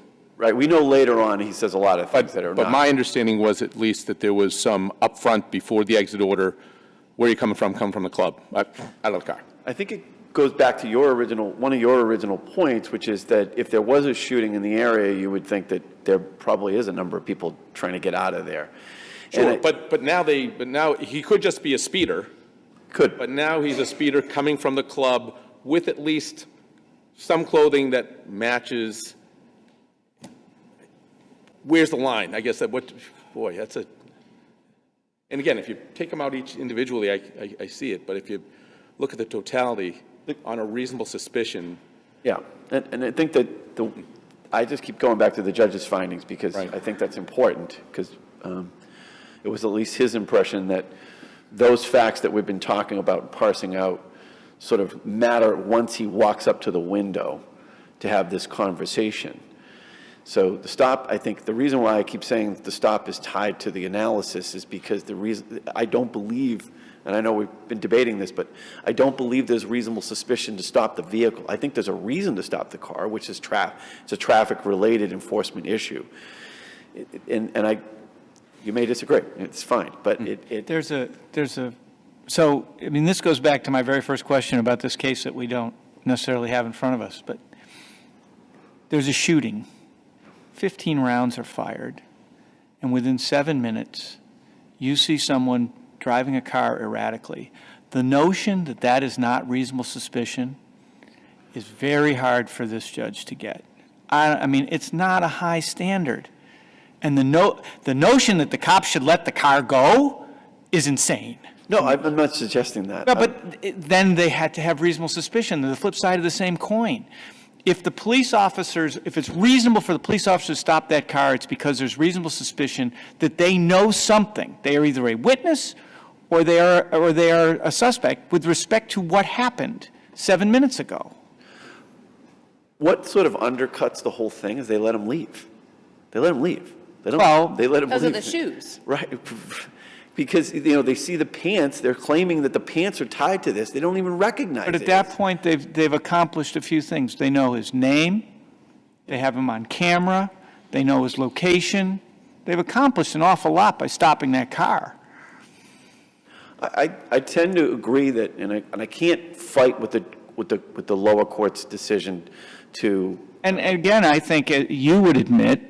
More than admit, I don't want to use that word. You would certainly, in many other circumstances from your position, say they had to let him go. They had no reason to arrest him, no reason to continue to detain him. That's what the law says. Right. Right. So it's tied to the stop, and the stop shouldn't be longer than what the stop requires. But where I thought the judge turned on that particular point was how quickly he opens the door. how quickly he goes, let me just, and that's where it turns into a criminal investigation. And I know the case, I don't have to talk about the cases, you all know the cases. The cases say, well, you can't turn it into a criminal investigation because it's a subterfuge to the stop, right? It's a subterfuge to the stop to get into the car. Well, that's only if it's a traffic stop. But the Commonwealth's always taken the position that there's reasonable suspicion based on the fact that it was near the shooting. But I take the point that they have to kind of win that one. Right. And this goes back to your question, why not set up a roadblock? It's like, well, that's a different sort of legal analysis, I suggest. It's an administrative search, yeah. But it does sort of highlight the problem with, let's just stop everybody in the neighborhood. And I think that's unconstitutional. To that point, why could it not be simply a stop for doing 40 to 50 in a 20 to 25 mile per hour zone, and then as you walk up, when you see, then it becomes hybridized when you see clothing coming from the club. And then you say, okay, now there's context for driving really fast down that street with 10 houses on it and peeling back the other way. Right. Right? Why can't it be those things? Yeah, both things. At least from again, and this is what I'm going to keep doing, go back to the judge, but what the judge's perspective was, he wasn't overly nervous. And I know he was agitated about the interaction with the police department, which we know many African Americans are. But he was agitated about the conversation, and he was talking about his rights, and then the officer immediately opened the door. And so I'm just asking for the court to obviously uphold the judge's decision below. I would encourage, again, the court to look at the body-worn camera. And just so the court knows, there was one other question Your Honor had asked earlier about people fleeing, and it could be that we were confused about what evidence was submitted and what evidence wasn't. But there was another body-worn camera in the original, and I thought in the original motion hearing, that showed cars, a lot of cars on that road in front of the Dublin house. They had. Do you think it is in evidence? I thought it was, Your Honor, but if I'm wrong, I'm wrong. Okay, and what about the question from Judge Hershfang at the top? Does the body-worn camera footage that we saw, or does it show his shoes? I think later, when they have, because they have him on the side of the road later, and they're questioning him later, I think it does. And then also, when we were also in just not, I know I'm over here, but the pants were distinctive in the back.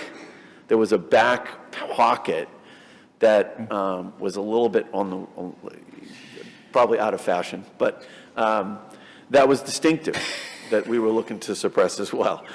Thanks for the time. Okay, thank you both. Very well argued. We appreciate it. The case is submitted.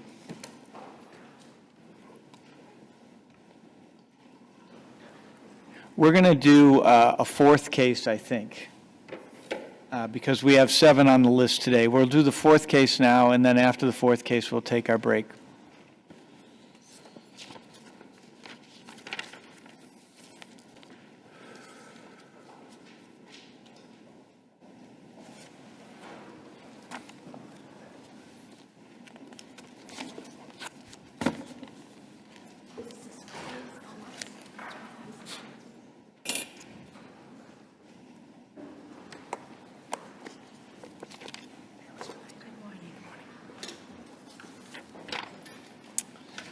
Okay, next case is 23P1228, John Doe against, this is John Doe 366266 against the Sex Offender Registry Board, and I think this is Ms. Doherty? That's me. Good morning. May it please the court. Yes, Elizabeth Doherty for the petitioner here. In this case, the petitioner was convicted. He was classified by the board as a level 3 sex offender, which he has appealed. And he represents a somewhat different scenario as some others in that he was convicted of 2 non-contact sex offenses. The first one, the index offense, which was dissemination of material harmful to a minor, and then the latter one, which was human trafficking for sexual servitude. Today, I'd like to bring up 3 issues, 3 claims of error. The first is that there should have been, that the motion for funds for an expert witness should have been allowed, that the hearsay of the dismissed and acquitted charges of contact sex offenses was unreliable and therefore should not have been relied upon. And then finally, that the determination of level 3 classification was not based on clear and convincing evidence because they didn't consider the full spectrum. They didn't consider the more recent offenses. So I would like to start out with the motion for expert funds. Can I clear up one issue before you get there? And I don't want to take you totally out of order and throw you off, but I'm looking at page 11 in your brief, and you say that the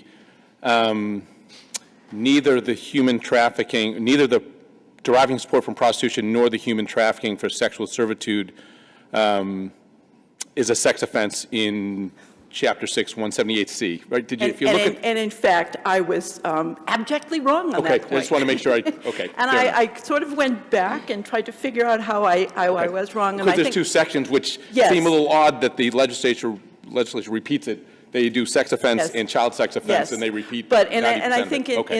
in my reply brief, I acknowledged that I'm sorry I missed that that was then. wrong. Yeah, I should put it in a footnote, but Appreciate that. can I just, so I noticed in the issues you identified, you didn't identify factor 2 as an issue that you were going to talk about. Are you withdrawing that?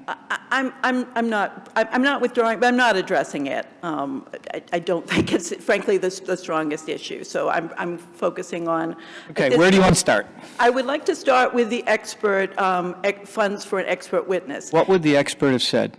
So the expert, so this is a circumstance that was particular to this petitioner in that he was convicted of 2 non-contact offenses, and that the second one was arguably economically based. In any of the allegations, there's nothing, no sort of sexual conduct that was alleged or claimed in this case. There were some allegations of violence, and again, as I acknowledged, it is an enumerated sexual offense, sex offense under the statute. But it is one that is arguably economically motivated. And I would point out this. Meaning what? But so I understand the somewhat unfairness of the question, what would he have said? Because your response in part is, well, you didn't give us the money, so I don't know exactly what he was going to say. But what do you think he would have said? So what this would have been relevant to would have been the risk of recidivating sexually. All harm, obviously, under the SORB statute is not protected. Only harm from only sexual harm. So can I stop you? Because I take it then that your belief is that you might have been able to adduce evidence to the effect that these types of crimes do not increase the likelihood of recidivating sexually. Exactly. Is that right? Exactly. That's the hope. Here's a problem I have with that I'd like you to address. Sex trafficking is a sex crime. So wouldn't he also have to say that the fact that he had sex trafficked once did not indicate a likelihood of recidivating in sex trafficking? Well, so I'm not sure. Because aren't they trying to guard? You say, well, all we're guarding against here is sexual offenses, but this is defined as a sexual offense. Well, I guess what the support that I would. You understand what I'm saying? I do. Okay. And the support that I think I would point to is that DOE 205-614 suggests that an expert in this area would have been helpful to comment on this. And in fact, the petitioner, who was female, and so there's that distinguishing factor, but the petitioner in DOE 205-614 would have been convicted under the same statute as the petitioner here at the point that she pled guilty to a federal sex trafficking offense. The statute in Massachusetts. Running a brothel. Excuse me? She was running a brothel. She was running, I think they are an escort service or whatever. But she would have been convicted under the same statute as the petitioner here, but for the fact that that state statute wasn't enacted yet at that point. And so I would point to that case as being one that would support the need for an expert. In addition, that case also points to the fact of where the guidelines don't really address this kind of thing, and it kind of falls in between. In fact, and I cited in the brief, the coding instructions for static 99 refer to pimping, and that doesn't sort of fall into any of the risk assessments or whatever. So an expert would have been helpful to opine on the risk of that. So, but that's not the standard, right? It's not would it have been helpful? Well, I think the cases talk about that it would have been helpful to the hearing examiner to have this information before them, you know, kind of going into the principle that goes through all of the cases saying that we all benefit, the board benefits and petitioners benefit having accurate and up-to-date information. And so, yes, I think that is the standard, that it would be helpful, not necessarily to the petitioner, because of course it would be, but to the board and to the making a most accurate determination if that information was there. Isn't more information always helpful? I mean, in other words, I guess then I don't know why experts aren't required in most cases. I'm not sure I understand your question. Well, I mean, if the question is, would the hearing examiner have benefited from getting this additional information, it's difficult for me to imagine a situation in which the hearing examiner wouldn't find additional information helpful. Well, yes, but, I mean, in any case, but it has to be, it goes back to the standard for expert funds. They have to identify a condition or a circumstance that's particular to this petitioner. In this case, you have a petitioner who was convicted of a non-contact offense and then convicted subsequently of a second non-contact offense, sex offense. And an expert would have been able to sort of place in context this second offense in terms of his risk of recidivating sexually, and also his danger to the community. Although he was found guilty of a non-contact offense, fair to say the examiner found credible evidence that he committed a contact sex offense against it, right? And that I know that's part of your other I was going to say, I mean, that does segue, and I can start to address that now if you would wish. That does get into the adequacy and the reliability of the evidence of the non-contact offense. I can address that now if... Sure. Thank you. So he was either, all of the charges of contact offenses against a child were either dismissed prior to going before the jury or he was acquitted. The only evidence was a police report. And I would submit that evidence, which was second and third hearsay evidence, was unreliable. There was no independent corroboration of that. The cases talk about sort of indicia of reliability.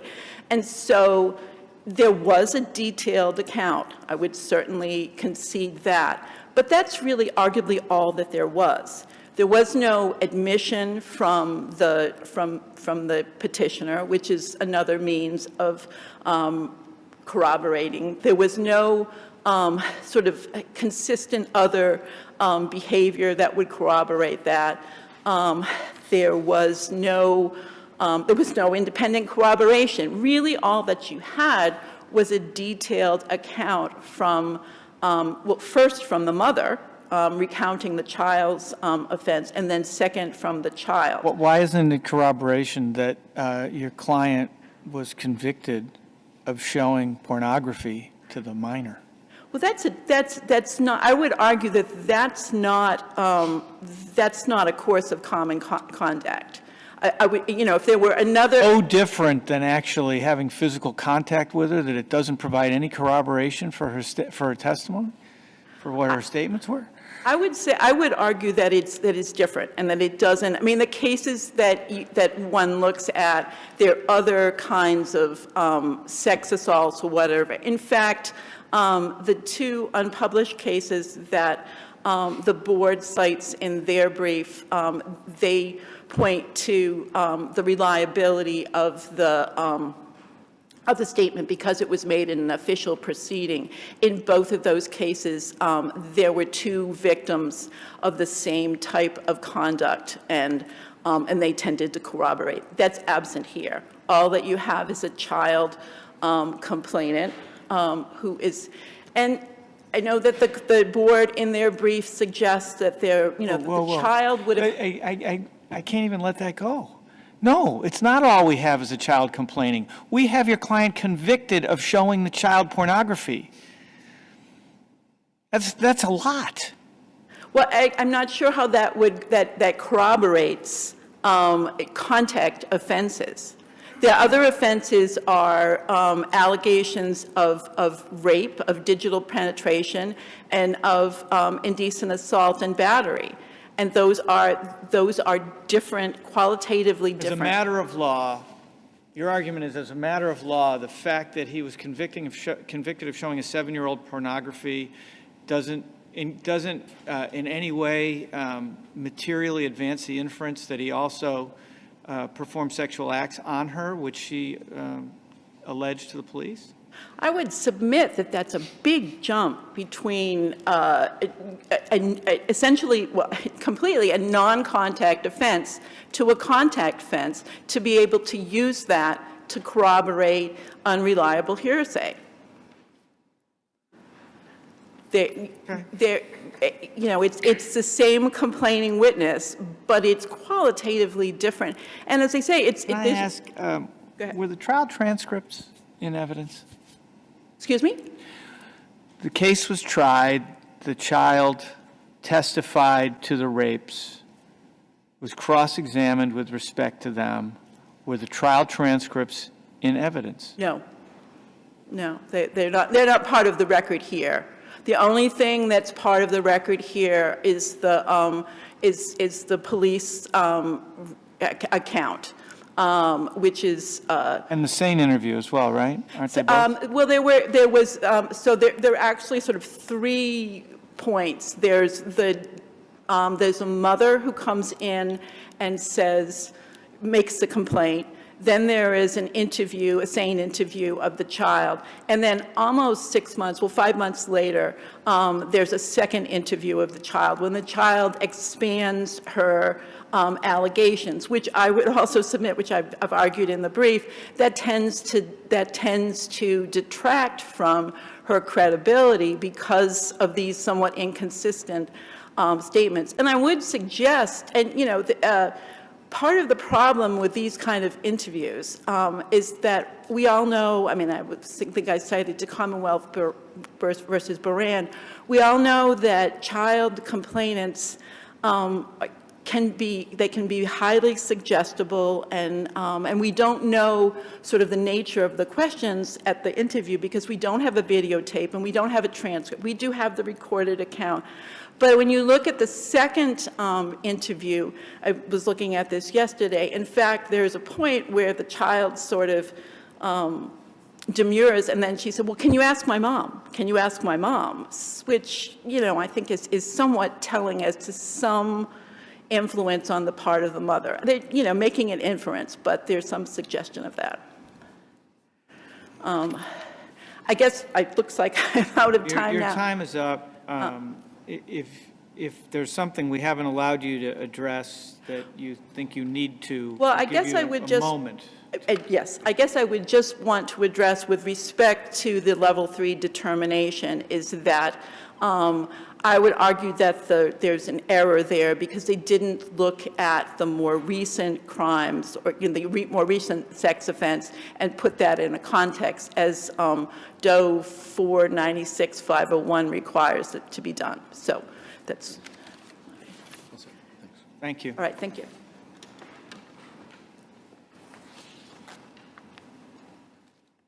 Mr. Bova. Good morning, Your Honors. May it please the Court, Christopher Bover on behalf of the respondent, Sex Offender Registry Board. Just to tackle counsel's last argument first, with respect to public efficacy, I would suggest that the hearing examiner did, in fact, make specific findings in her decision in the discussion section at the end of that decision, indicating that the offender in this particular case offended both against child victims as well as adult victims, against extrafamilial victims as well as stranger victims, and committed contact sexual offensive behavior as well as non-contact offending behavior. So I would suggest that the plaintiff's actions in their totality would indicate a need for the public to have that information. So I would suggest that the hearing examiner what about the did cover expert that. question? Okay, I did take a look at the Sorb case just now, and there is a long footnote at the end that suggests that when you're talking about non-contact offenses that have to do with prostitution, that the court even suggests, well, maybe it would be useful to have an expert who can fit that into the scheme. What do you say to that? I think it was Justice Lenk who wrote that. I think Justice Cordy wrote another footnote indicating that, well, these are sex offenses, and I don't necessarily think that they should have them. So I missed that because I haven't had enough time to read the yeah, whole thing. I think they were dueling opinions in that case. I think the most important aspect in this particular case, Your Honor, is the fact that the hearing examiner specifically found that this particular offender offended against a child victim, a statutory defined sex offense against a child victim, as well as also committing additional contact sexual misconduct. So when you're looking at the motion for expert funds and whether or not it would assist the hearing examiner, I would suggest that you can't really just rely on the fiscal means argument of the last sex offense that he committed, because he had that sex offense against a child 4 years prior, and the hearing examiner did in fact find the additional sexual misconduct, the contact sexual misconduct. So I would suggest that it takes it out of the realm of 205-614, and therefore, when you look at it that way, the motion then becomes more of a generic motion, which the case law specifically says that the hearing examiner doesn't have to allow that particular motion. So for those reasons, I believe that the hearing examiner did not abuse her discretion, and I would suggest that it was an appropriate denial of the motion for expert funds.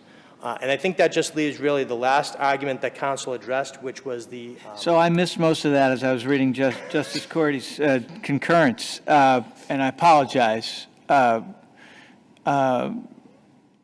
I do, I mean,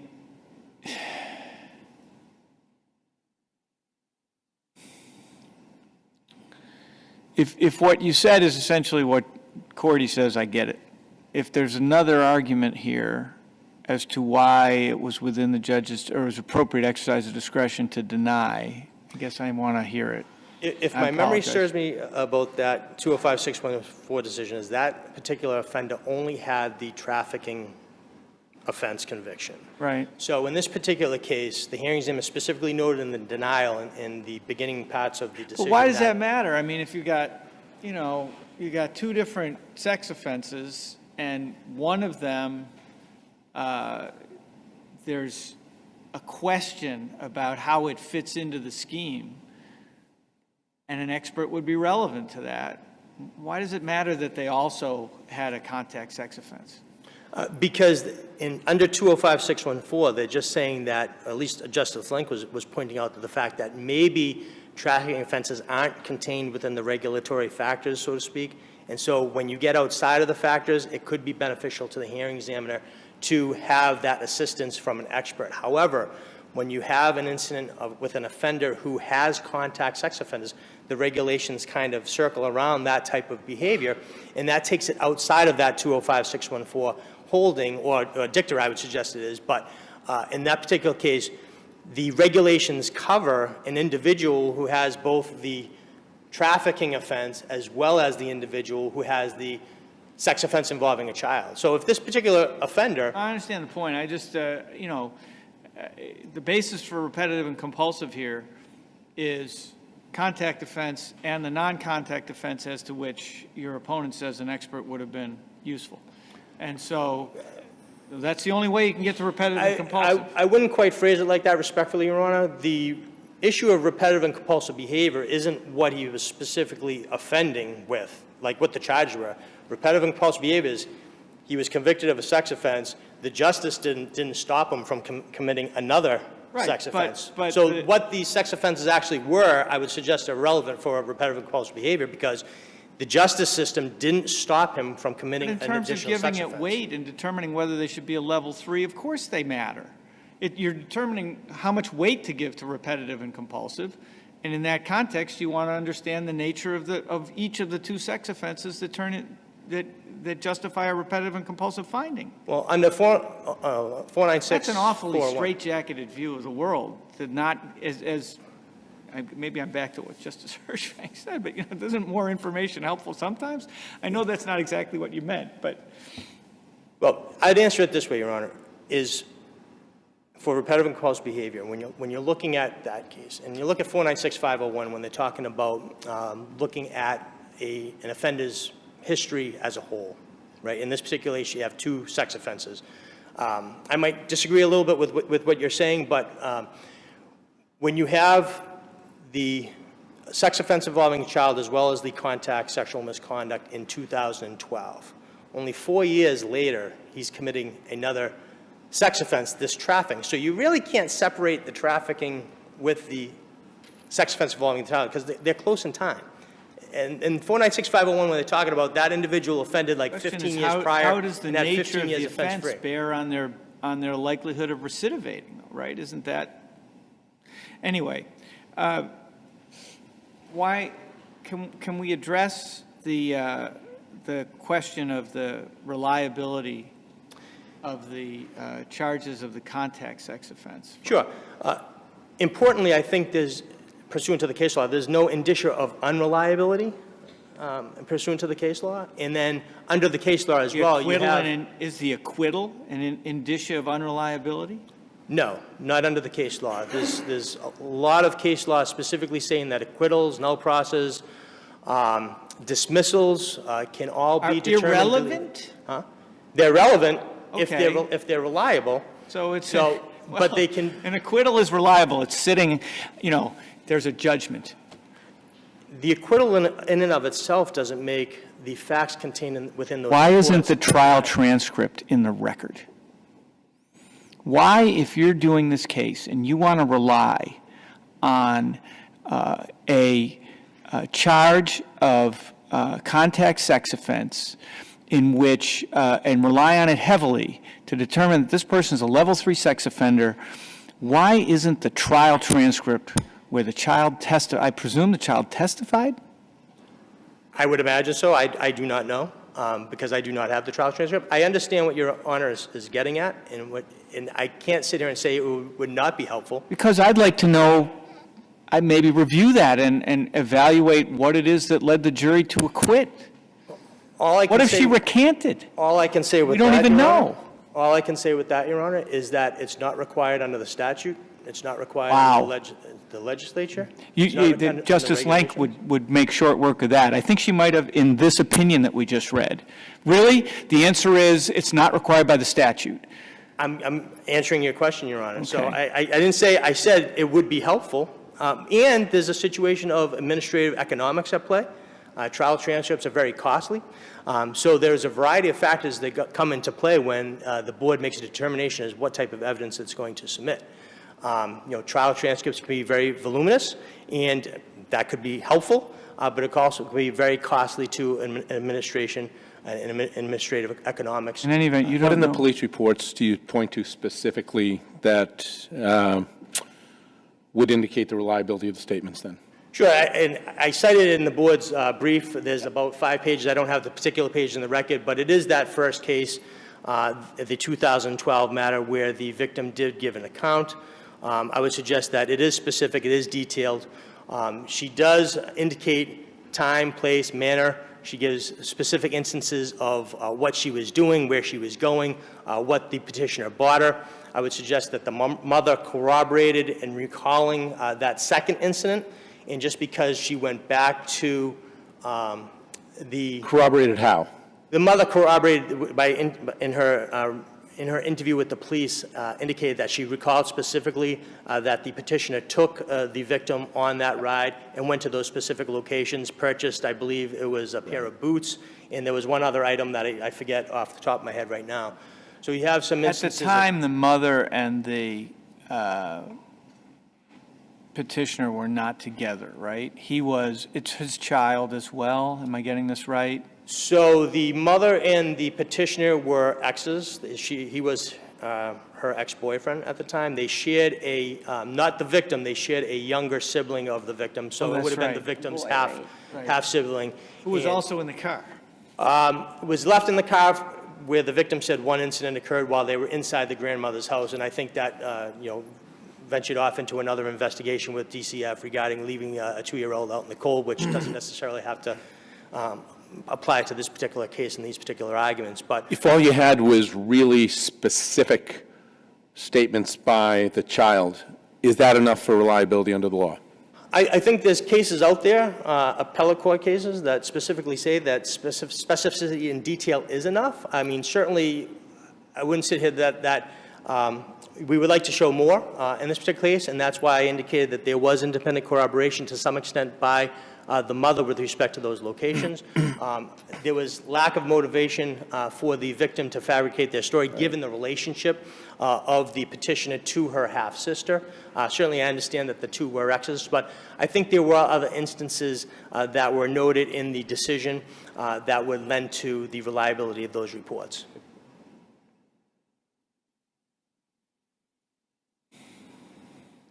And if there So help me with this. So your burden is clear and convincing evidence, right? And it's yours.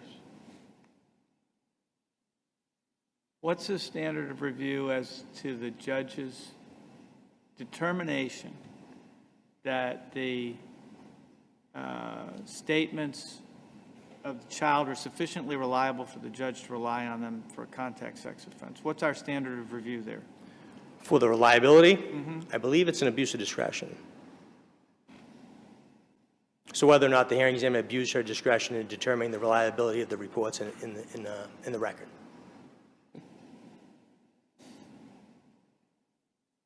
And so there's deference owed to that conclusion, even if it's based entirely on documentary evidence? I would suggest it is, Your Honor. Was there any live testimony in this hearing at all? I don't have a specific recollection. I don't believe so. Traditionally, the board does not call any witnesses. It's a documentary case. Occasionally, the petitioner will present witnesses, either himself or character witnesses, and then if they do present expert testimony. So if we're giving deference here, it's not based on any review of witnesses, it's based on deference to the board's expertise in making decisions about reliability of hearsay evidence? Well, it's whether or not the hearing examiner abused her discretion in determining that reliability standard, which, again, is outlined in the case law. So you look for the specificity, the detail. If the court finds that that is not there within the documents that the board presented, then courts have sent them back indicating that the material was deemed unreliable. So that's certainly something that this court could do. Is there any case that addresses whether you have to show that reliability clearly and convincingly? Not that I'm aware of. Ordinarily, you wouldn't. Ordinarily, that's a overarching standard, and the standards on the evidentiary are less, right? Yeah, yes. The factual, as I understand it, the factual determinations regarding the case as by a preponderance of the evidence, while the overall determination of risk of reoffense, degree of danger, public efficacy by clear and convincing standards. I think there's a case that says that, actually. Okay. I know there's a case that specifically says that. I just don't have it off the top of my head, Your Honor. Yeah. If Your Honor would like, I could try and look for it and submit it No, later. we can find it. Okay. Thank you. Unless there are any other questions, I'll rest on my brief. Thank you. Thank you both. Thank you very much. Appreciate it. Okay, we're going to take a short break, no more than 15 minutes, and we'll be back for the last three cases. All rise.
Good afternoon. It's still morning. It'll be afternoon, though. It's true, and then it'll be morning again. Another mistake. All right, this is case number 5 for today. It is the Department of Children and Families versus Mother. And Mr. Desmond, is that right? Yes, Your Honor. You have the floor. Thank you. Members of the panel, may it please the Court, my name is Joseph Desmond on behalf of the appellant, mother of the subject child. I first want to touch upon the issue of sobriety.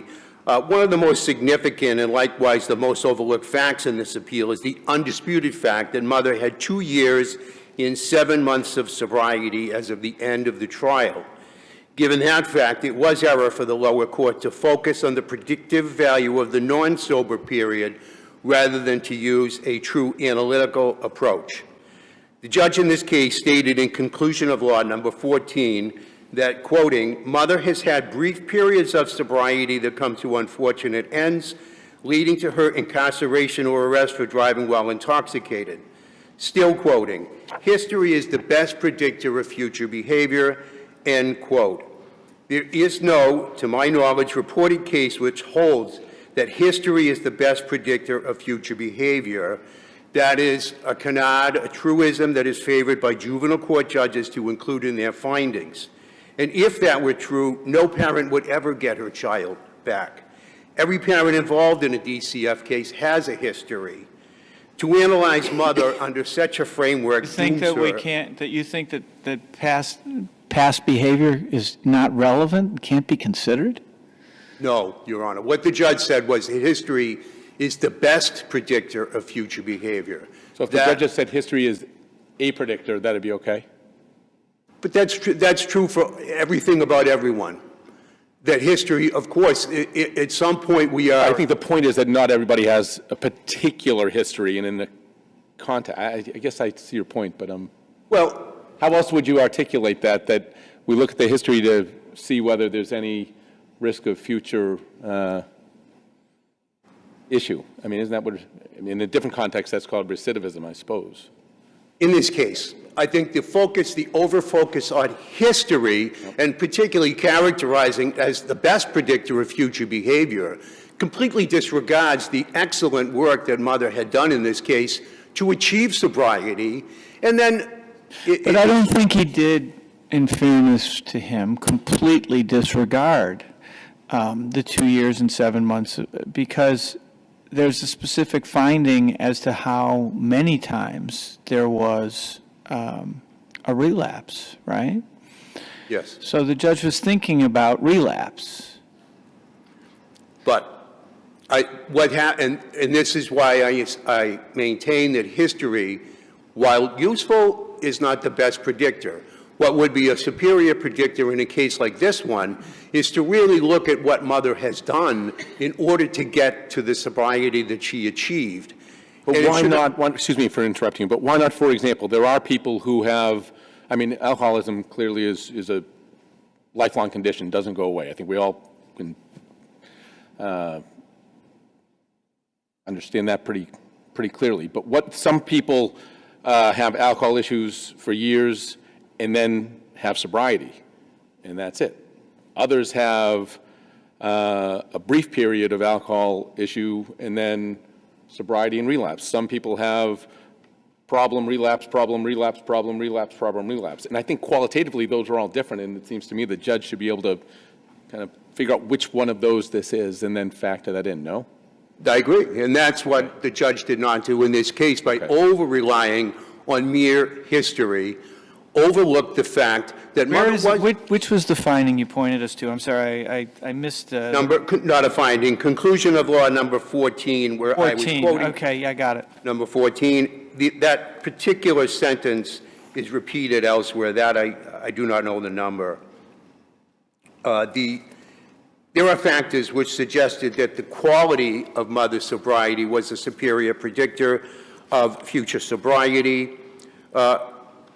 Mother demonstrated through the trial itself the quality of her sobriety. Her conduct at trial in dealing with DCF, participating in trial, was very stressful for her.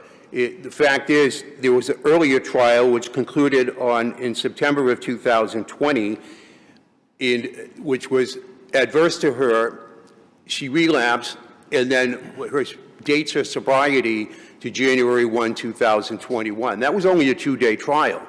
This trial was 15 days. 19 days of trial over 6 months, and of the 19 days, mother testified in 8 of them, facing, it was a crucible for her because she's facing her largest triggers. But part of that, counsel, part of that, though, and I think the judge found, she says somewhere that part of the reason we had to do it so many times is because the mother kept saying, I can't do this, and leaving. Yes. Right? Yes. Okay. Well, but there was also testimony that she has intermittent explosive disorder. Right. Insufficient account was taken of that in the handling of the trial, as would also be my position. But just setting that aside for a moment. How do you think it should have been handled? There are, under, for instance, the ADA, whether or not this was an ADA case or not, the spirit of the ADA should be observed, I think, in all settings, public settings, and there could be an accommodation that is made. For instance, one of the strategies that the techniques that mother had learned in order to deal with these, the symptoms that came upon her was to simply walk away, to remove herself from this situation. And as Justice Brennan just pointed out, when she did that during trial, she was admonished. Instead, work with the person who is in front of you and try to see why is this person doing it? Well, because it's so stressful. It'd be stressful. What do we do, though, with it? And I think the judge incorporated that into her findings, that the problem is, sure, we could probably do that within the controlled environment of a courtroom, but when the mother's out there with the child, if the mother's out there with the child and a stressful situation occurs and the solution is we'll just walk away, that doesn't really work. Either explode or walk away, right? Yes, but, and again, getting a little ahead of myself, the nexus between this intermittent explosive disorder and the child was not made. The visits were happy, the visits were joyful, the visits were frequent. There was no explosions. The social worker testified that she never even heard mother curse at the child, never heard mother do anything. It wouldn't just be the visits. It would also be whether the anger had expressed itself in front of the child in the past, right? And when the child was removed at age 4, I think that was as a result of a fight between the mother and the person who was living with her at the time, right? Far in the past, yes, Your Honor. That did happen when the child was age 4.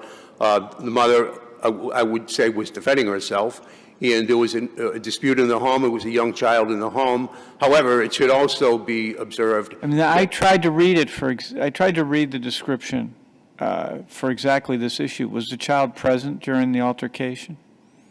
I believe so in the first one. I don't know that the child was in the room. I don't know that there's a finding that the child was present, but that's one of the reasons I'm asking.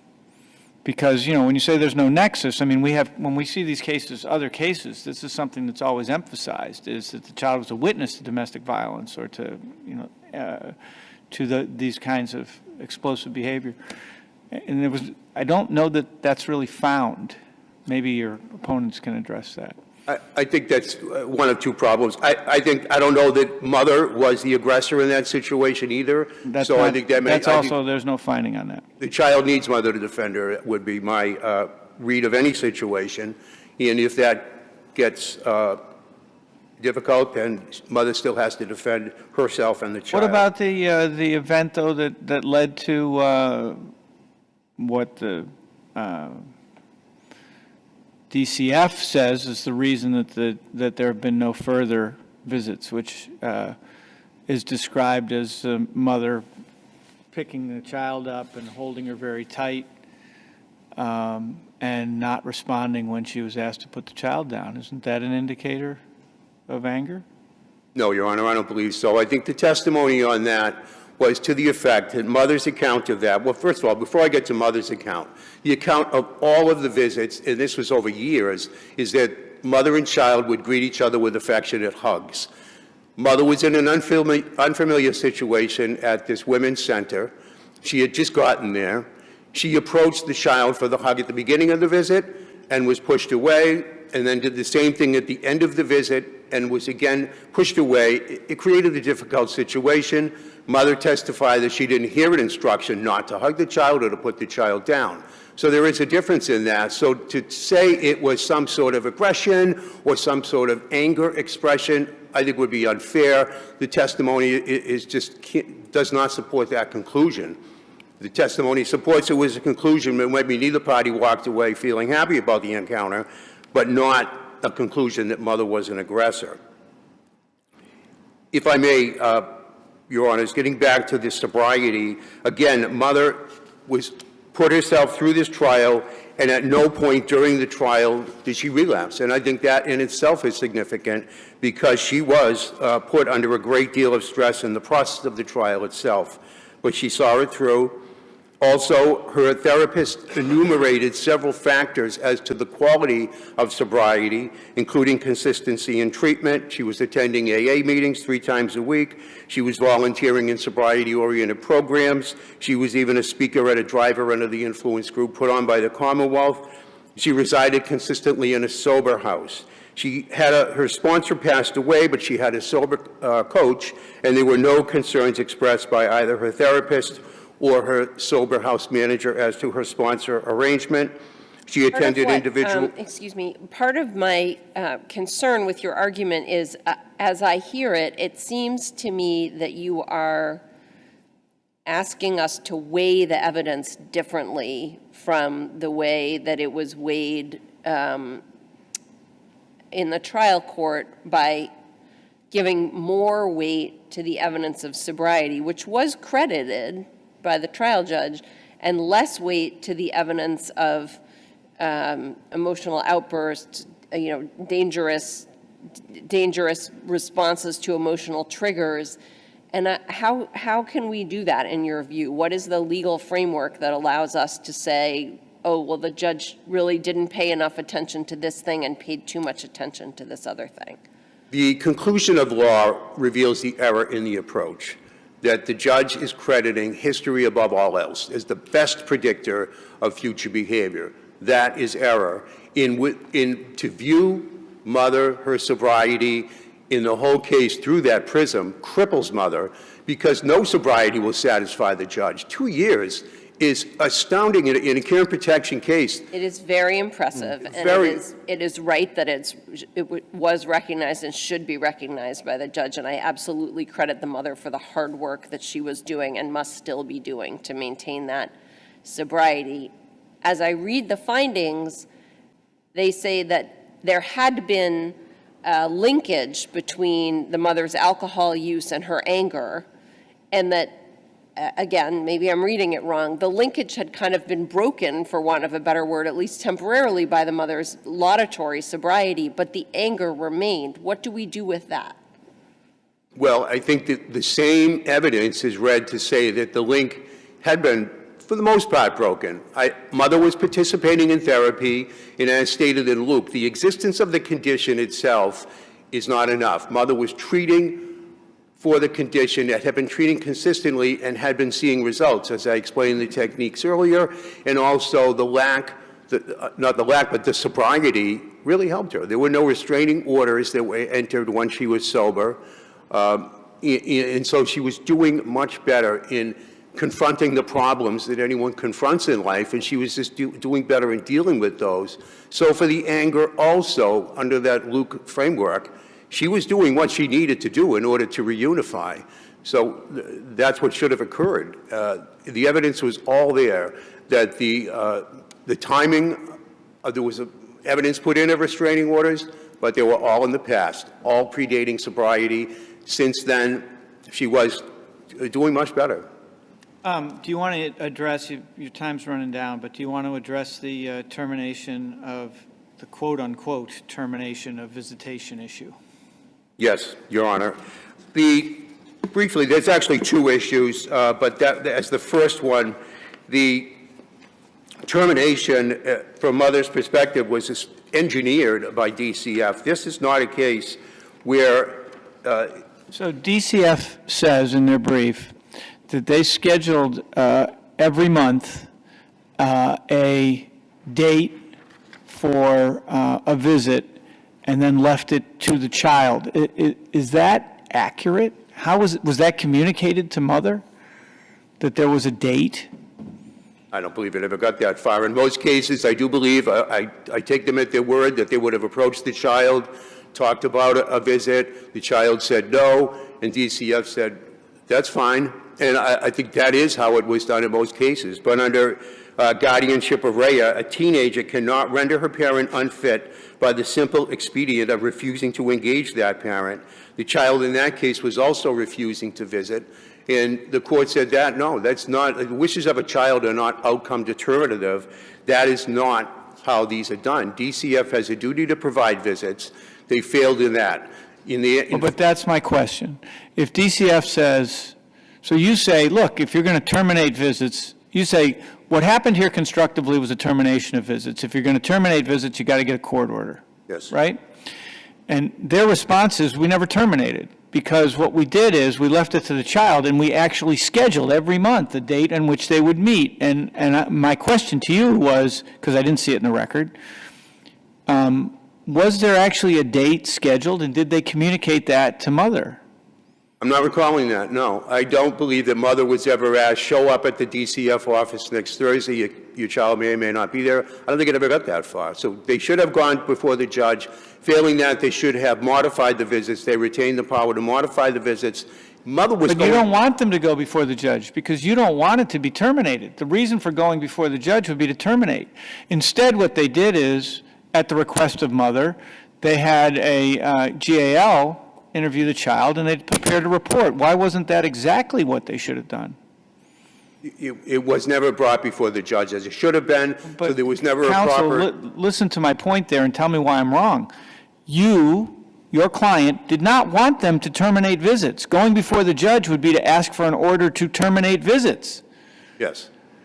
But you didn't want that.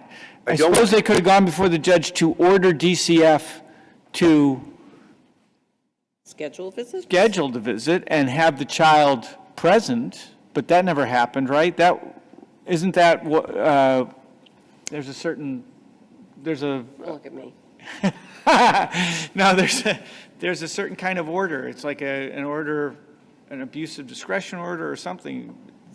Was that ever sought on behalf of the mother?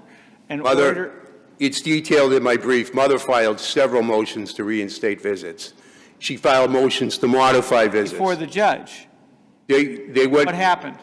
I think one was withdrawn because there was something worked out. I think that led to the appointment of the GAL at one point. So this was in discussion, but the visits were not occurring. The reason that the judge should be the only one to weigh in on whether or not visits continue or terminate is because it's that critical. DCF was doing it on their own. That's the problem. The DCF cannot just do that on their own. It's reserved for a judge. I think we have your argument at this point. Do you folks have anything more? Thank you. Thank you. This is Ms. Frisoli. Yes, Your Honor. And how are you splitting your time? 10 and 5, Your Honor. Great, thank you. May it please the Court, my name is Carol Frisoli, and I represent the Department of Children and Families. As summarized by the trial judge in this case, mother was no more fit to care for this child at the time of trial than when the child was removed 8 years prior. Mother continued to demonstrate a pattern of unfitness.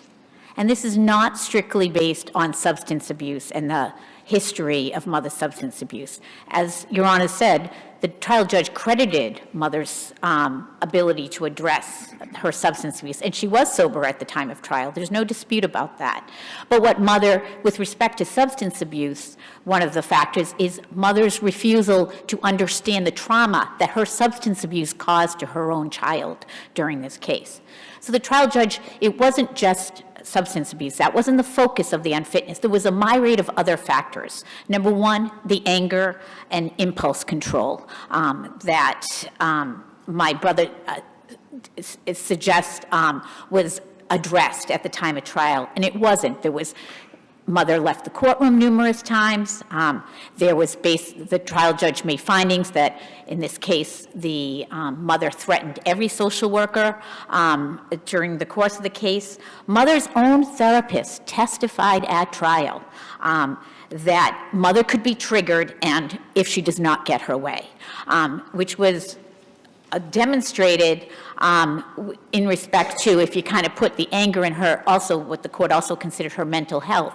In this case, mother, she never credited, she thought the whole reason for the DCF case was created by her mother, the maternal grandmother, or DCF. And she basically assumed that DCF kidnapped her child. So she never addressed any of the reasons that the child in the first place, there was I think the incident was mother and her partner at the time.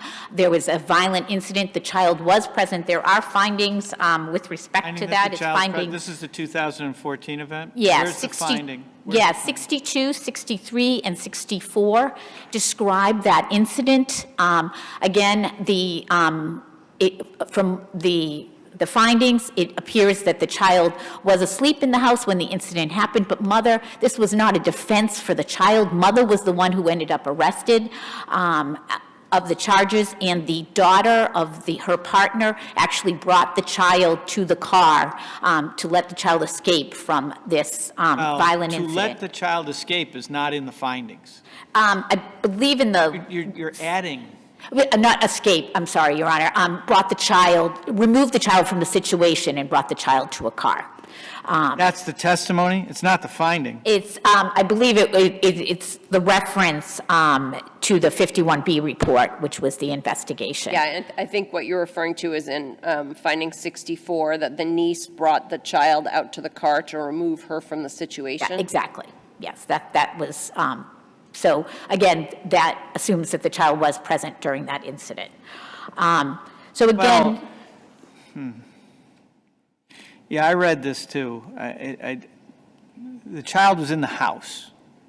Whether the child witnessed all this, mother testified she was asleep on the couch, was asleep in another room. The child. I just was addressing whether the child was present during this incident where mother did end up being arrested on these charges. So in addition to the anger, and the trial court also considered mother's mental health.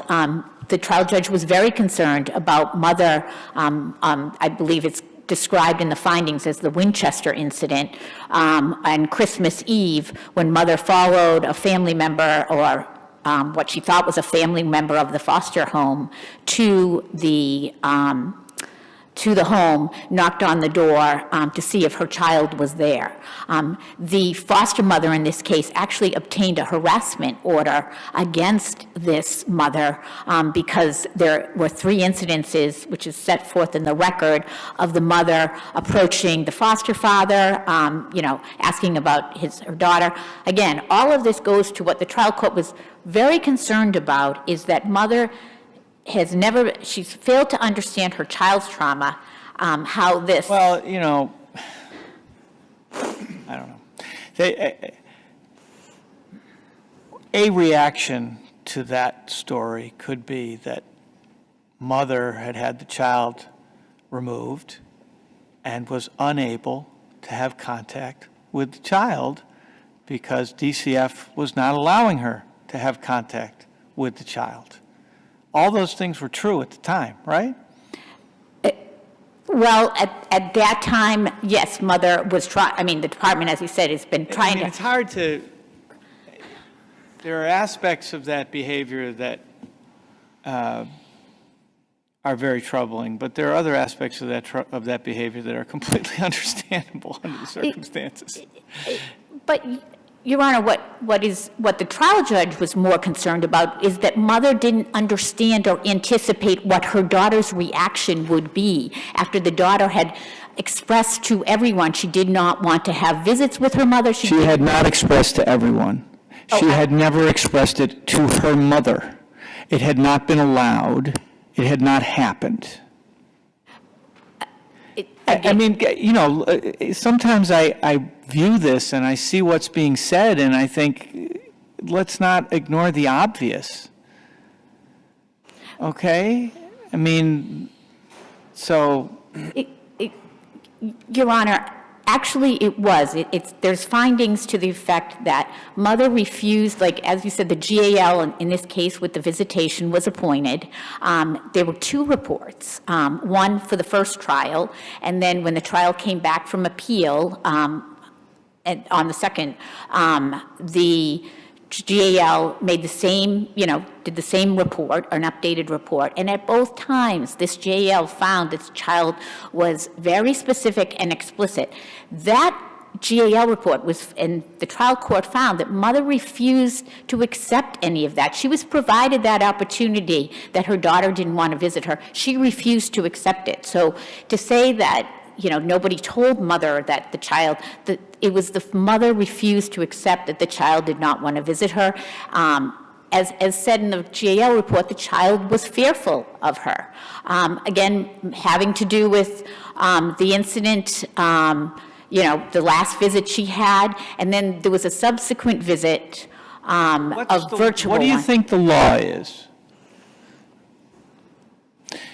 Mother's rights have not been terminated. Mother wishes to have visitation with her 8-year-old. The 8-year-old says, I don't want to see my mother. What do you think the law is? DCF, because they have custody, can and has the right to prevent any contact whatsoever at that point? But that's not what DCF did in this case. DCF attempted it. They worked with the clinical team worked with the child. They proposed other ideas for this child. They said, hey, how about we have a police, if you're not feeling safe, how about we have a police officer present at the visit? And the child still refused. They said, how about, Yes, though, virtual? I mean, to get to try to go at Justice Englander's question from a slightly different direction, is it normal that the kid is driving the bus in these situations? I mean, is it DCF's policy that any child can just refuse to visit with their parent and the child is not compelled to come to a visit? I've never seen that before, but I don't do this for a living. Again, the department has a clinical team, and they tried, and in this child, the child was seeing a trauma specialist. They were trying to work with the child, the play the therapy and what have you, to see if they could encourage the child to have visits. But again, this child was, it started at 8 at the time of trial. She was 13 years old. And if a child is saying I refuse and is terrified and to expose the child to further trauma, the department tried to come up with other reasonable alternatives of a way to figure out how to get this child to visit, how to visit with her mother. But again, that's why the GAL was clear. Guidelines, like are there regs or other DCF guidelines around how you do this in a situation where the child is traumatized or for other perfectly legitimate reasons not interested in having the contact with a parent? I mean, the department could have gone to the court and asked to suspend visits, but as you point out, that wouldn't have benefited the mother in this case. They were trying to work with the mother to see if they could reestablish. There's a legal argument that your opponent makes, which is that that you couldn't prevent the contact between mother and child absent a court order. But what is missing from that is that there were a number of instances where you went to court. They went to court seeking, it's called like an abuse of discretion motion or something like that, right? In this case, it was a motion for, I think at one point the mother recognized they were looking for therapeutic. And so why doesn't that count, I guess, as an effort to involve the court in a determination as to whether the mother and child are going to see each other? Well, and again, and the solution there was appointing a GAL, an independent third person, to kind of view, okay, this is what the department is doing. They're offering these visits. They're trying to come up with creative solutions for this child. And, and then on the other hand, what the GAL interviewed the mother and interviewed all the parties and came up to the same conclusion that the child did not want The visits. bottom line is that the department is making a decision if the child says no, even after GAL. I understand you involved in GAL. I understand that this is a way to attack this, but the department reserving the right to say to the parent who has fundamental rights, we're not going to let you see your child. But that's not what the facts of this case are, Your Honor, respectfully. The department would have encouraged these visits. They tried, but the child, due to probably the trauma the child faced while in mother's custody, you know, again, if this is an old case, 8 years, the child expressed to the jail she felt safe where she was. This is a mother who had contacted the school at various times, threatening to kidnap the child, or I'm sorry, it was only one time. There was also the incidents of her, you know, going to the foster home, and, you know, this child felt safe in her home. All right, we have your argument and appreciate it very much. Your time is Thank you, Your over, Honor. I would rest We'll on hear my from counsel for the child now.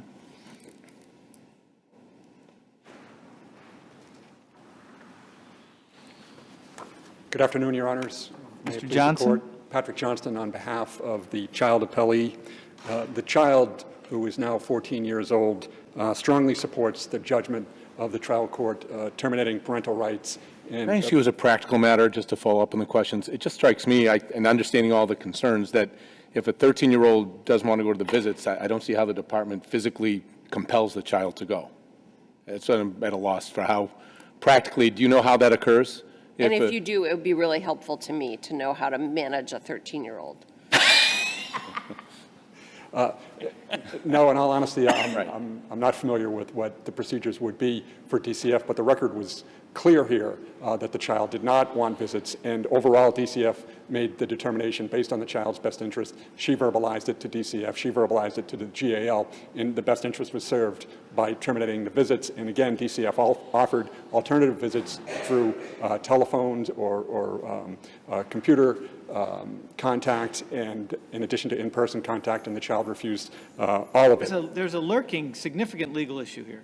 I mean, I've had a case involving, you know, a situation where biological parents are ordered that they now have custody of a child that's been with foster parents for 6 years. And you know, the court compels that, while the child absolutely did not want to go back to the biological parents, the court compels it. Now, it's not the same case here, but it seems to me that there's the same legal issue lurking underneath it, which is the parent still has rights. Her rights have not been terminated, and yet the child is being completely withheld from any visits based on what the child says. Based on what the child says, sure, that's true, but also based on the totality of the circumstances, based on the history, based on the efforts by DCF to engage the child in visits. This did not just happen in a vacuum. It wasn't that DCF just made the decision and that was it. The court was involved, the GAL was involved, and the child... Maybe DCF has to go, once they exhaust their efforts to have the child meet with the parent, maybe they have to go and get an order.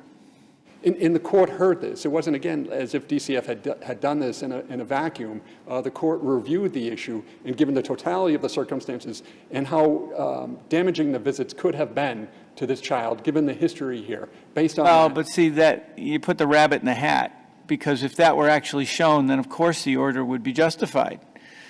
But does DCF get to decide that the damage is going to happen unilaterally? Every meeting, apparently up until October, whatever it was, 7th of 2018, had gone very, very well. So... True, but there was a history, though, of this child voicing concerns, and there was a history of her fearing being kidnapped by her biological mother.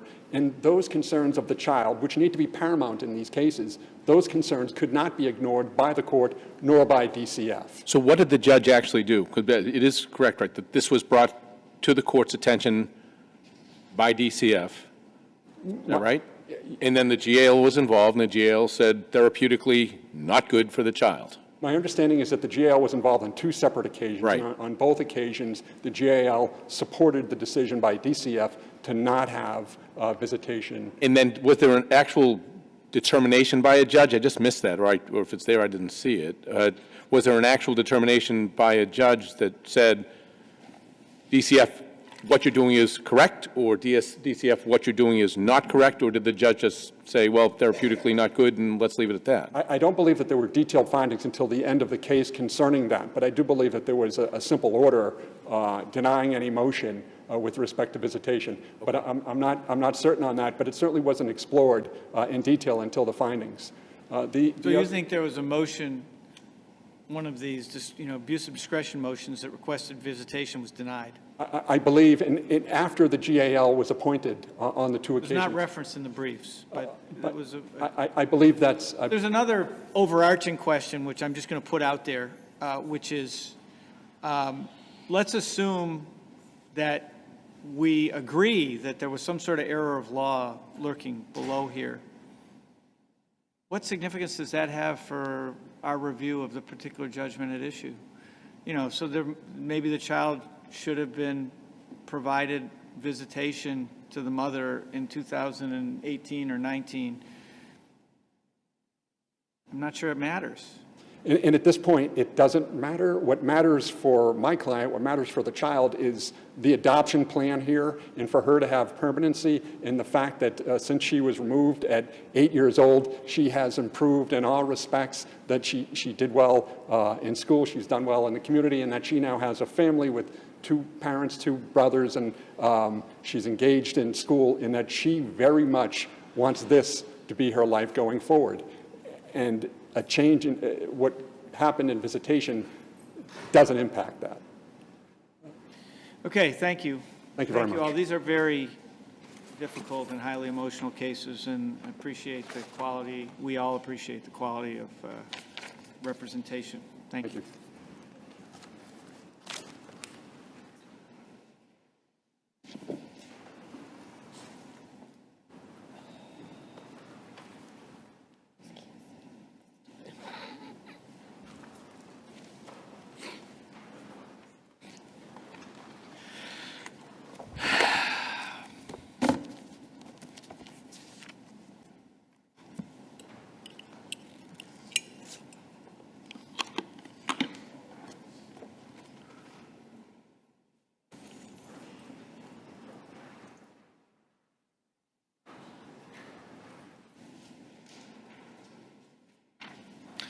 All right, case number 6. Come on up.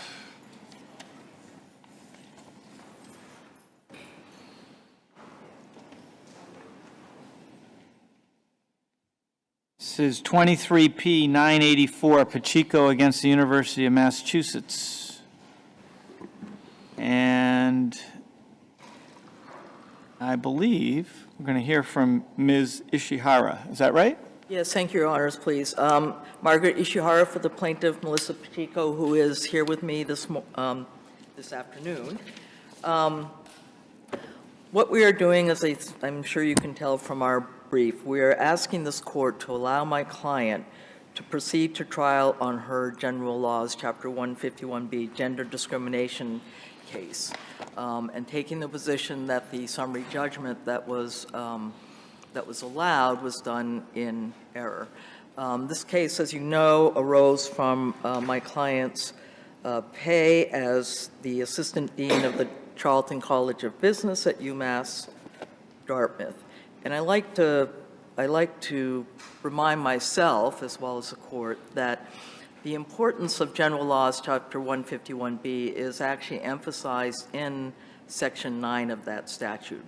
And it states that this chapter shall be construed liberally for the accomplishment of its purposes, and any law inconsistent with any provision of this chapter shall not apply. Okay, so let's jump in.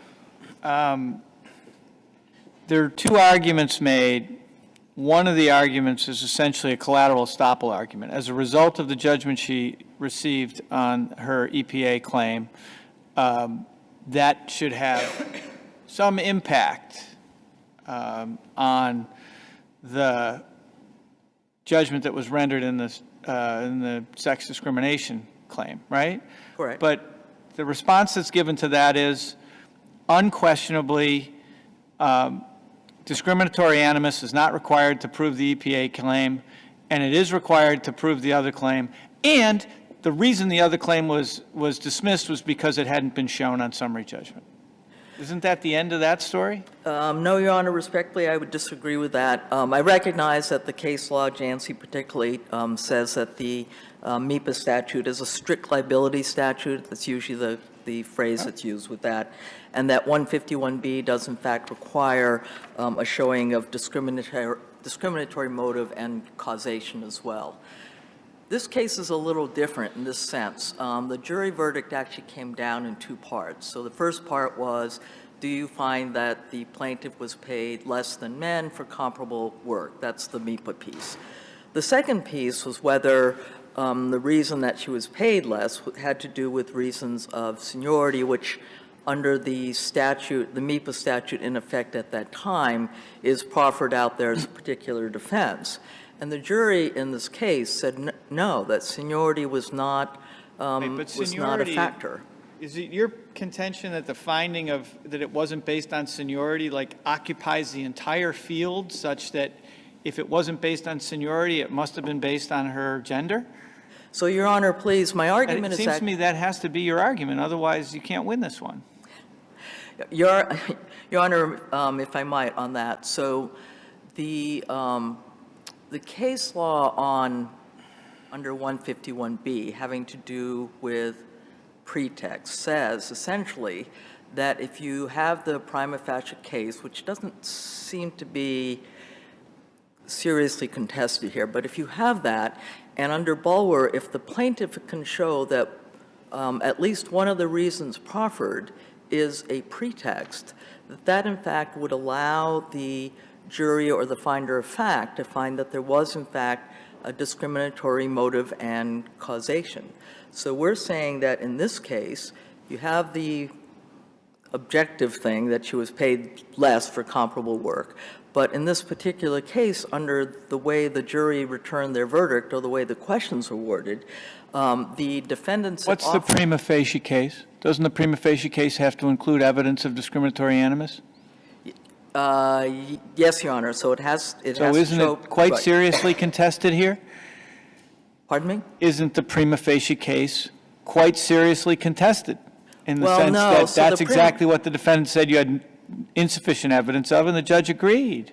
So the prima facie case that the person was a member of a protected class, in this case, it's a little bit different because there doesn't seem to be an issue whether she was performing her job adequately or not, because it was an issue of she did get the promotion and all that. The issue was the pay. And that an adverse employment action took place. That's a prima facie case. So when you get to that So the prima facie point— case does not include proof of discriminatory animus?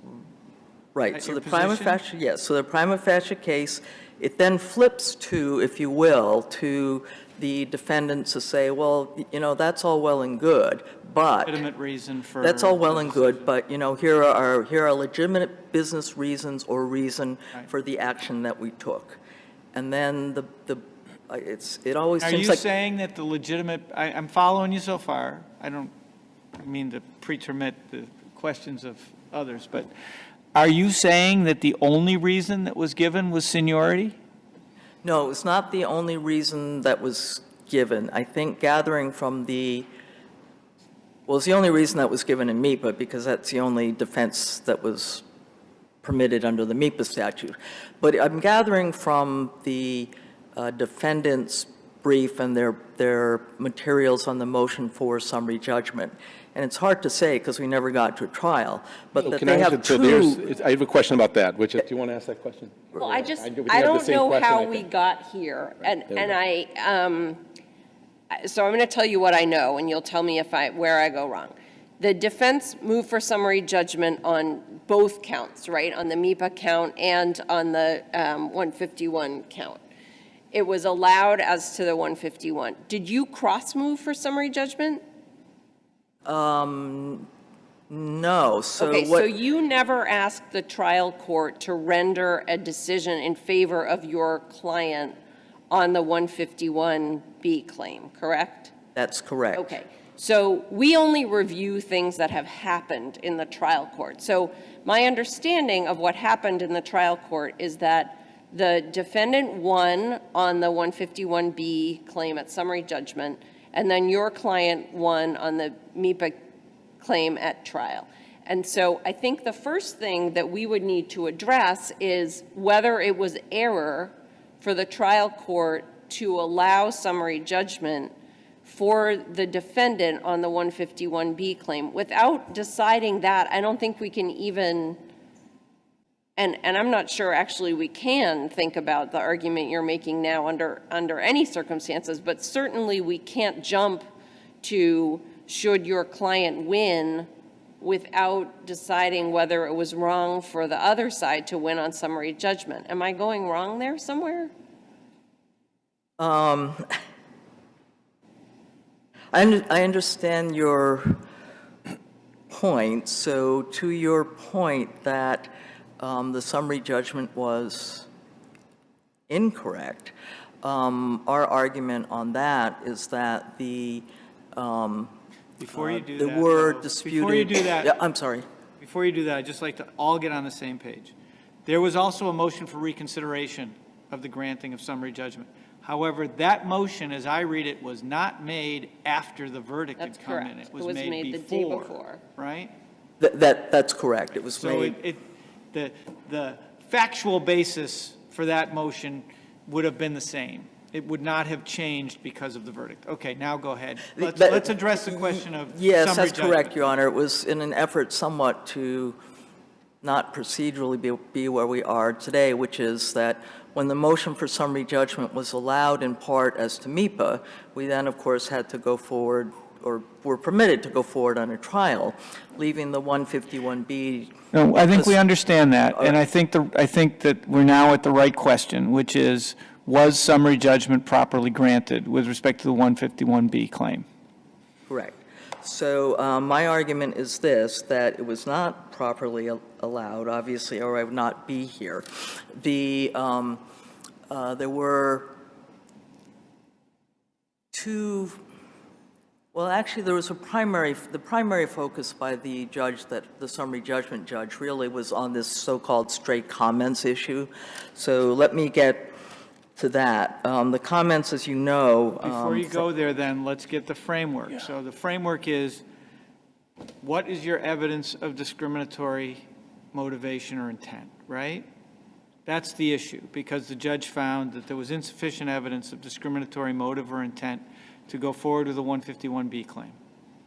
And now, you agree with me that's the issue? Yes, correct. Okay. What is your evidence? So my evidence is, with regard to statements made by decision maker, Dean Gunas-Karen, to the effect that when he's discussing a salary issue, to the effect that I don't know what your husband makes, and then a little later he says, well, you know, if my wife has a part-time job, and if she made more than me, then I could sit at home and also watch television. Okay, so let's take both of those and let's assume, because this is what we do when we're reviewing a summary judgment decision, let's assume in your client's favor that he said both of those things, which I know is actually disputed, but for the sake of analysis, we'll assume he said those things, and I don't think there's any dispute. In other words, let me put that better. The allegation is that Dean Gunasekharan said those things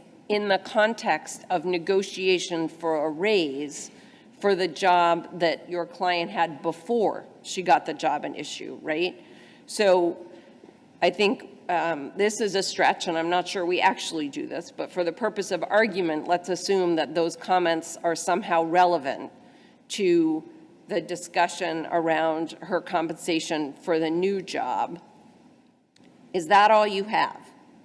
So, Your Honor, please, the other, I would just also add to that, that the university itself actually somewhat intertwined the discussion of the raise on But her. you've already won that. For the purpose of argument, I'm assuming in your client's favor that it's related. So you don't have to convince me that it's related. I mean, you might in the long term, but not for the purpose of answering this question. What else was there? So the other issue is the seniority issue, which I started to address before. Even if the court disagrees with me on the collateral estoppel issue.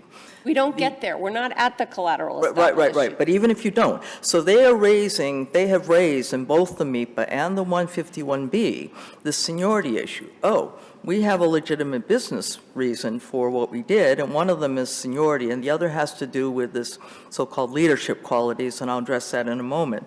The seniority issue is this. Oh, well, this was a legitimate business decision because, you know, she made less because she did not have the seniority of the two comparators, the assistant dean for undergraduate programs in the Charlton College of Business, and one of the not immediate but a couple predecessors back, right? So they had more seniority. The thing that I think won the day, if you will, under the MIPA thing, with MIPA statute, it's the same that would win the day here. That's all well and good. But if you look at page A243 in the record,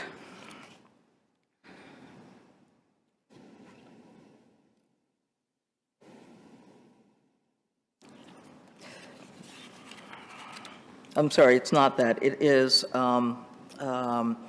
that the table of the comparators? No, it would be the. Excuse me, just one moment, Your Honor. I beg your indulgence.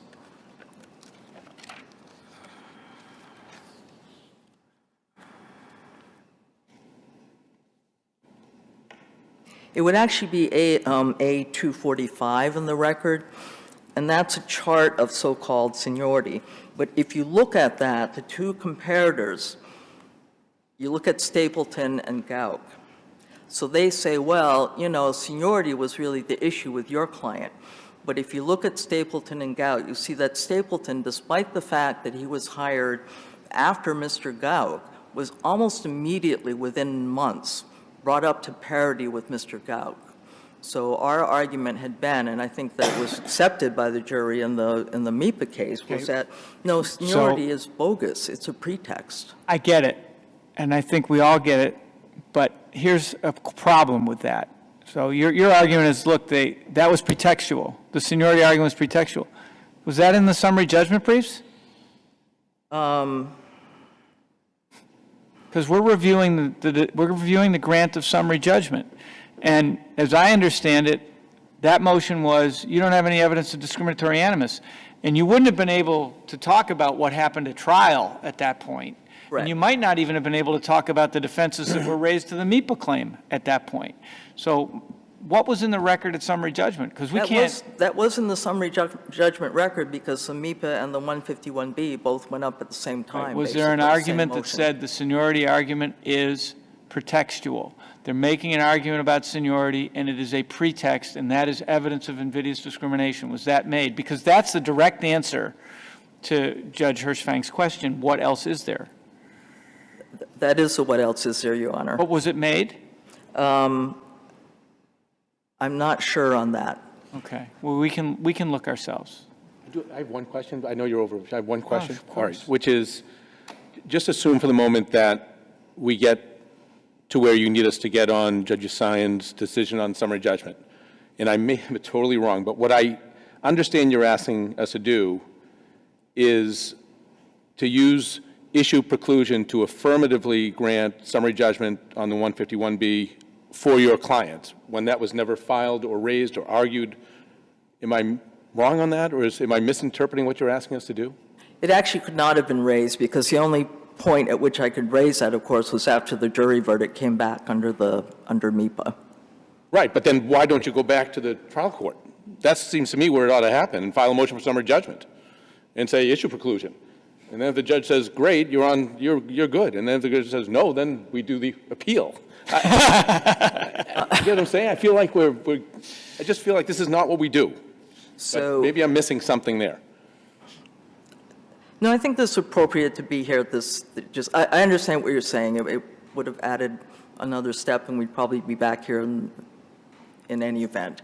Okay. Well, it's appropriate to be here because this is the only time you could have raised an appeal from the grant of summary judgment, and we have to address that issue. So your time is over, and we appreciate your argument very much. Thank you. Thank you.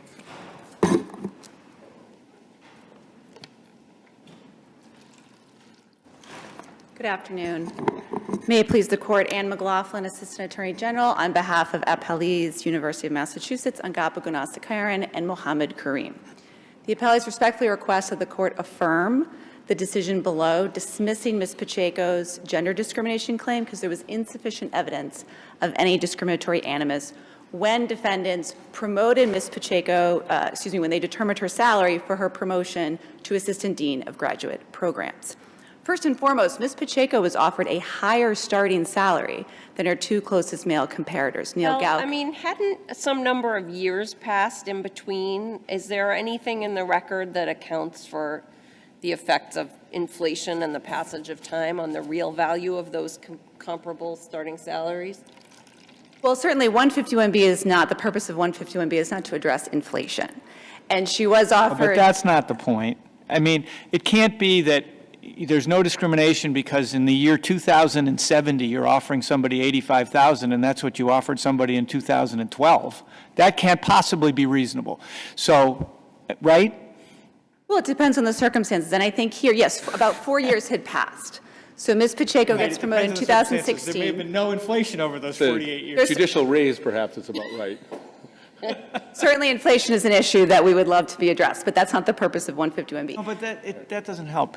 The point that Judge, I was going to ask the same question. I mean, the comparators got $85,000 offered to them in 2012. Now we fast forward to 2016 to say $85,000 is sort of stuck in, there's no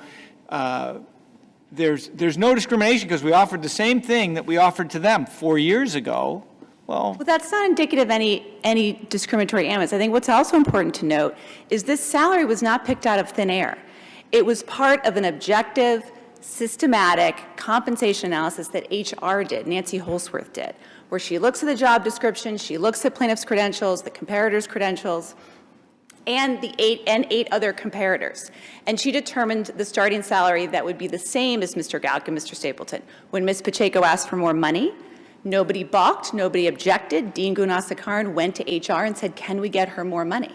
And ultimately, she was offered $88,000, so actually a higher starting salary than what Mr. Gauck and Mr. Stapleton started with. Now, what Ms. Pacheco argues is she should have been offered $101,000, which is the salary Mr. Gauck was then making in 2016. But in 2016, he had been assistant dean for 5 years and received regular union increases. And a pay disparity that's the result of time on the job by itself is not discrimination. Moreover,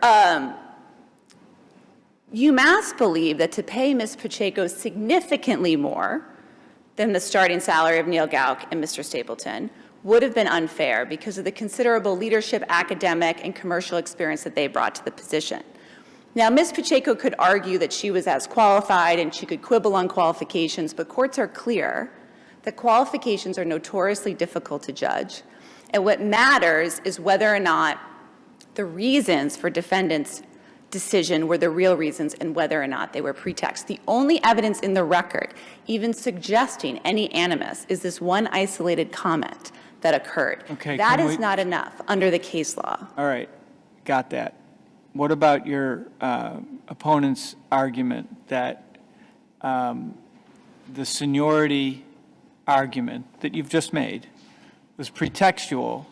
Was that argument made that it was pretextual? It was not argued below. What we argued below at summary judgment is that there's no evidence in the record to suggest any discriminatory animus. The stray comment is not enough. That was what we argued below. And their response was the stray comments. Yes, the focus was on the stray comment, and that's reflected in the judge's decision, saying that the stray comment, the isolated comment, is not enough. for several reasons. One, under the case law, one comment is not enough. And it occurred separate and apart from this salary decision at issue. We don't know when it occurred. It occurred during the reclassification meetings, which could have been anywhere between 6 months and 2 years before this decision. So any sort of stray comment that's separate and apart from the decision at issue certainly has no impact, and certainly— No impact, irrelevant. It wouldn't come in evidence. You would object on relevance grounds, and they wouldn't be able to get it in. That's your position? If we were at a trial, yes, I would object. Would I win? I don't know. But I think it'd be hard to win it if it actually was an indication that the person thought in terms of, gender-based terms and how they compensate people based on gender. Well, I think under the case law, the reason why in this case in particular that one comment doesn't mean anything is when it is looked at in the context of the rest of the record. That is very clear that there was no animus and this was a fair and equitable process. Again, this wasn't picked out of thin air, this salary. It was part of an objective analysis that is done across the board, consistent with UMass's policies. Dean Gunasa-Karen, who purportedly made this comment, is also the same person who recommended her for promotion and went back to HR and said, can we get her more money, and ensured that she was making more money than she was ever asking for as part of that reclassification. What's also not in the record, which the case law does look at, the record is devoid of any evidence, statistical evidence, that women at UMass are making less than men. That particular chart that Ms. Holsworth put together, which is at page 243, the person making the most amount of money on that chart is a woman, Karen Dixon, who is the Assistant Dean of Arts and Sciences. So coupled with all of that in the record, these comments, purported comment, truly stands alone, and it is not enough under the case law to demonstrate any discriminatory animus such that Ms. Pacheco can get to a jury trial on her 151B claim. So the Superior Court was correct to dismiss that claim. What about summary the judgment. Schneider case from the Supreme Court last year? As Schneider came through our court, the same argument was being made. These are stray comments. We affirmed the dismissal of the age discrimination case. It went up to the SJC. The SJC said, well, no, actually, there's enough.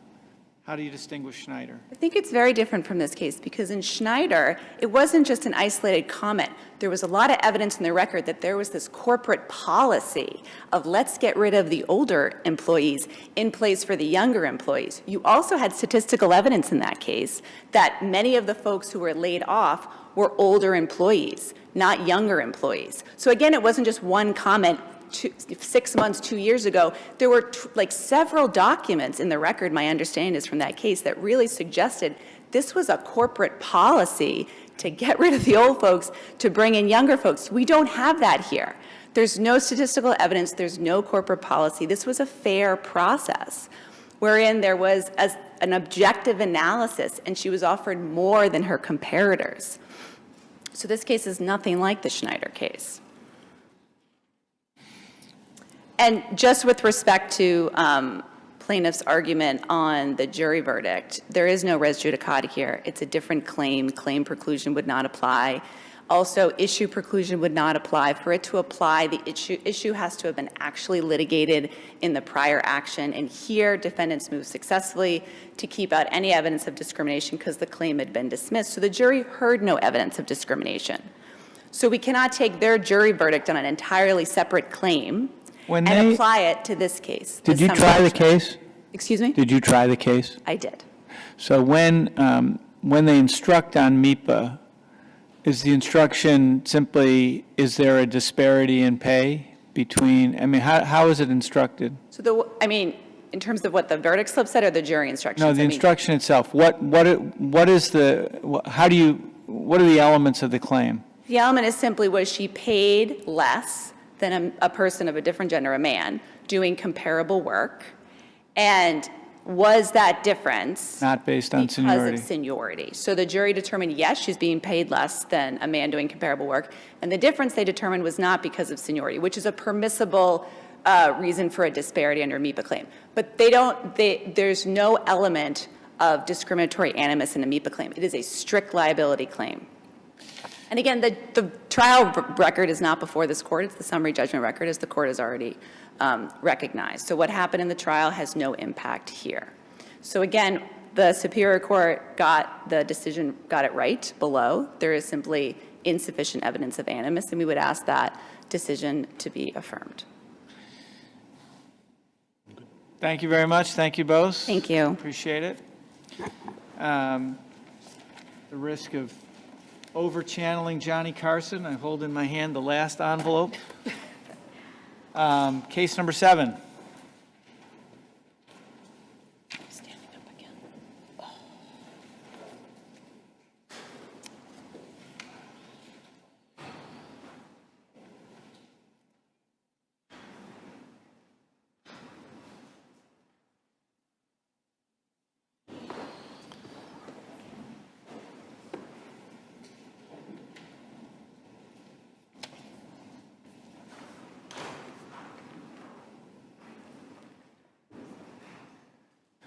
Okay, this is 24P 451, Department of Children and Families and another versus Mother and another.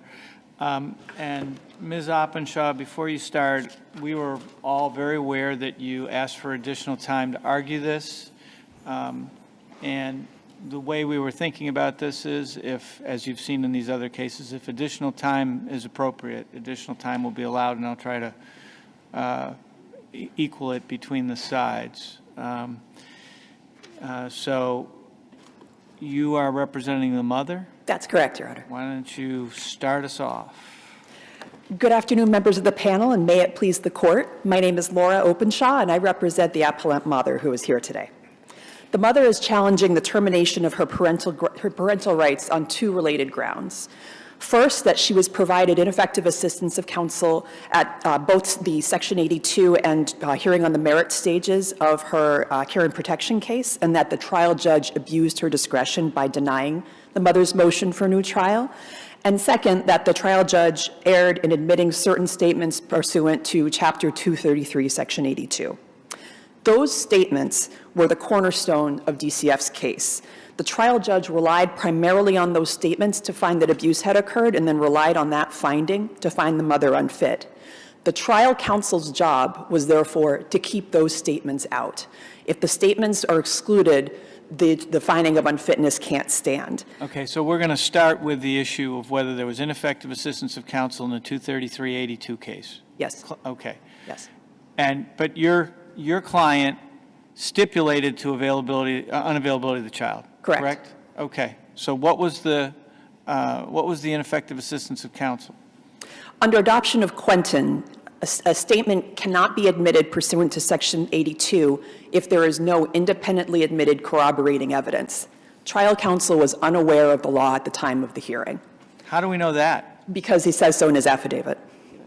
So the ineffectiveness, just to make sure I'm following, was not the stipulation that the child was unavailable, but was with respect to the second prong of the determination, the independent corroborating evidence? The court is correct that I had below in the motion for new trial, I had pursued multiple bases for the ineffective assistance of counsel, one of which was the stipulation for unavailability. I'm not pursuing that here. The 3 bases on which the trial counsel provided ineffective assistance were first, not introducing evidence relating to the corroborating evidence, not knowing the law, and because he didn't know the law, he either chose not to or it didn't occur to him to offer evidence that would have allowed him to push against and to rebut potentially, arguably, but ultimately also not corroborative evidence that was introduced or offered in evidence at the Section 82 hearing. The judge considered that and said, basically, and I'm paraphrasing, no prejudice here. Would have come in anyway, so what? Right? What do you say about that? So the trial judge in the order on the motion, the post-trial motion. That's a clumsy paraphrase. Yes, but yeah. I understand. Had essentially said there were many statements by the subject child that the trial judge found that they were spontaneous, that they were clear. But the trial judge doesn't seem to understand is that a statement can't corroborate itself. Because, even if the child did say this repeatedly, the statements within a certain, these are all within the context of various trauma evaluations. But the case law, certainly on the criminal side, states that admissions or confessions can't corroborate themselves, whether they're within a certain context, day, location. No, but reliable hearsay certainly can be, because if it's, it can be, if we want to call it self-corroborating, if it's detailed, if it's consistent, if there are a number of statements that are consistent with one another from the same party, all of those are, seems to me, factors that a judge can consider. In a civil context, which is what we're talking about. Right. This is a civil context, but I think what's important is it's the same doctrine. The doctrine in adoption of Quentin, the SJC had borrowed from Colin C. And this is, particularly in this case, these are quasi. You say it's the same doctrine. It's not. It's fundamentally different. Quentin, as I'm reading it right now, says that there has to be independently admitted evidence that corroborates. Yes. But when we say that something can be reliable, we can rely simply on the detailed nature of the statement itself. It does not have to have independent evidence. I think, Your Honor, what I would submit is that Section 82 itself says this, that references the reliability of the statement. What Quentin did was to add an additional requirement, which is that beyond the characteristics of the statement itself, that there needs to be evidence other than that there needs to be. Sorry, but I think Justice Brennan's question is right.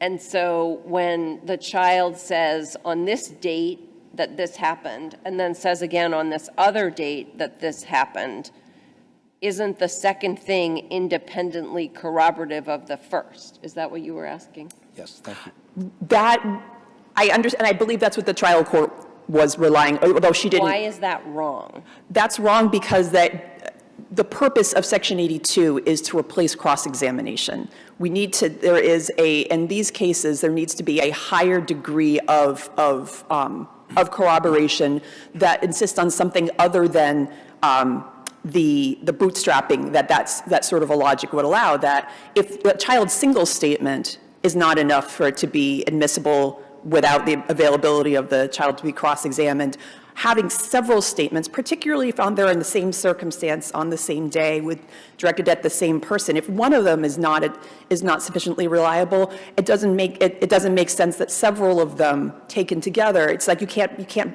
a house.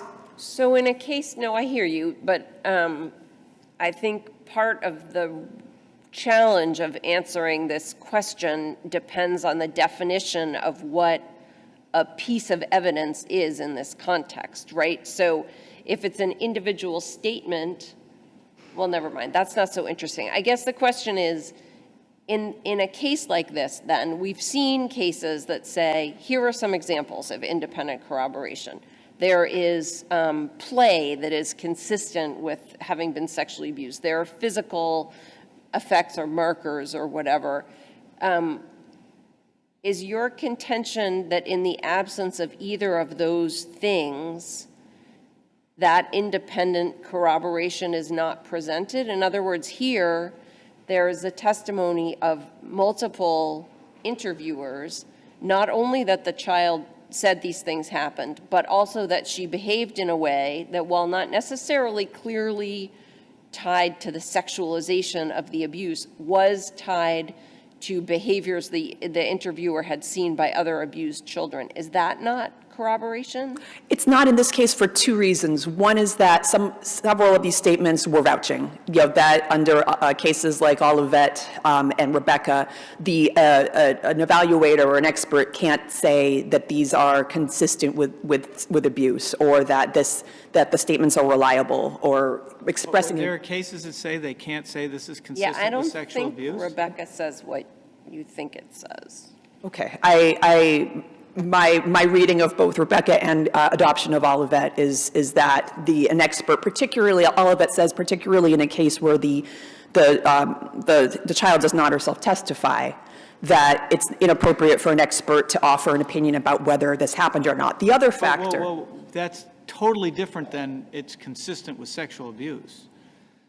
Vouching, saying, I believe the child, yeah, you can't have that. But testimony, I have reviewed what the child said. I've reviewed the child's testimony, and what the child is describing is consistent with a child who has been sexually abused. That's not vouching. I'll take that back. I think that what happened in this case, that these two cases clearly say you can't do, is to describe the allegations as if they are true, saying things like that the expert found the statements reliable. Okay. The other, that's not an answer to Judge Hershfang's question, I don't think. I think the other factor is the fact that there was no evidence from about autism. Let's do this. Yes. Ignore the red light, okay? Okay. Because I get the sense that you're moving very quickly. And just take the time, because this is hard, actually, and it's important. The questions from my colleagues go to the following, in my mind. Can the child self-authenticate? Because the child, and I thought there were cases that suggest this, the child, by their statements, indicates knowledge of sexual things that suggest that this happened, because a 5-year-old wouldn't be expected to know this, okay? And we have evidence of that here. And is it your position that Quentin says that's not good enough? I don't think Quentin specifically says it, but other cases do. Really? So what case should I look at that says you can't rely on the self-authenticating nature of what the child's own testimony is, because it's corroborative in the sense that the child has now provided information you would not expect a 5-year-old to know? So to the question of statements that demonstrate age-inappropriate knowledge, I think that's what the court is asking. So the issue is first that there was, in this case, there was no expert testimony about whether those statements did in fact evidence age inappropriate. You need expert testimony on the particular thing that the child said here? I think in this case, where the child went through several SANE interviews and several trauma evaluations, I think that it would, and the judge herself didn't so find that the judge found that these statements were made, but did not find that they evidenced age inappropriate knowledge. So I think that's the first problem.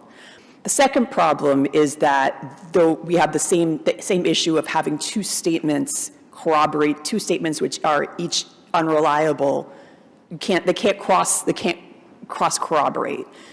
The whole point, again, of Section 82 is that it's taking the place of cross-examination.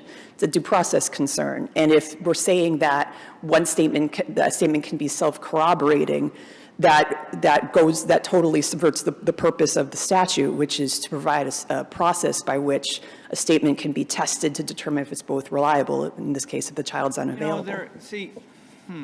I take the sort of general concept that you're putting out there, but for centuries we've allowed certain types of hearsay evidence to come in for the substance of it, okay, in a lot of other contexts. And here you guys stipulated to unavailability of the child. So the only way to get this evidence in was going to be through hearsay. And if the hearsay has specific indicia of reliability, like it indicates that the child, I take your point that there's no finding, but I'm wondering whether we can take judicial notice that a 5-year-old is not going to know this. I don't think that the judge could. I think that would be an abuse of her discretion, particularly in this case where the child had just been asked so many questions about this subject in so many different places, and none of those interviews, for example, the SAMENT interviews weren't recorded, or at least the recordings weren't made available. I imagine they were recorded, but the recordings weren't made available to counsel. Well, but hold on, I want to, before you start talking about the availability of the recordings, the child made these statements early on, and you say she had been asked multiple times, which is obviously true, but it was in the subsequent questioning that she failed to repeat the allegations. So it's not a case where she was asked multiple times and finally came up with something. It's the opposite of that, right? She said things had happened. She said to a couple of different people that she had had these experiences, first with her father and then eventually with both of her parents. And then and then did not repeat them in the same interviews. And, you know, I don't want to argue about why. I think one could argue about why. But I do want to be careful about not viewing this as a case where the interviewer has introduced the topic, because that's not what happened here. I think one thing that's important to know about the timeline was that this was a case where the removal took place in 2019, that the first sane was it was a couple of months after the removal, and also in 2019, and then the first.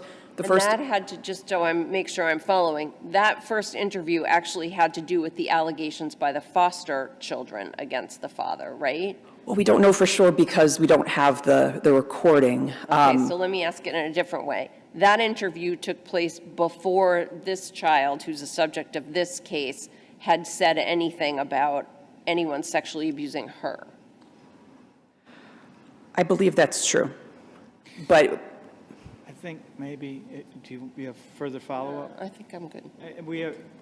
So we've gone considerably over, and if necessary, this time will be allotted to you, but I think we need to move on to the father's argument now. And it's not necessarily the case that the father will get an additional 7 minutes, because let's try not to go over the same ground unless you have things to add, okay? All right. the rest of the remaining arguments would ask this court to vacate the termination of parental rights as to the mother. Thank you.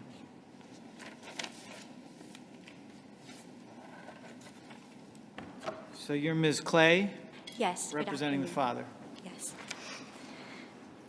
Thank you, Your Honors. May it please the court. Kyla Clay on behalf of the father. This case is about... Pull the mic a little closer to your mouth, please. I want to make sure I hear you. Thank you. Is this better now? Yes, Okay. thank you. This case is about constructive denial of counsel.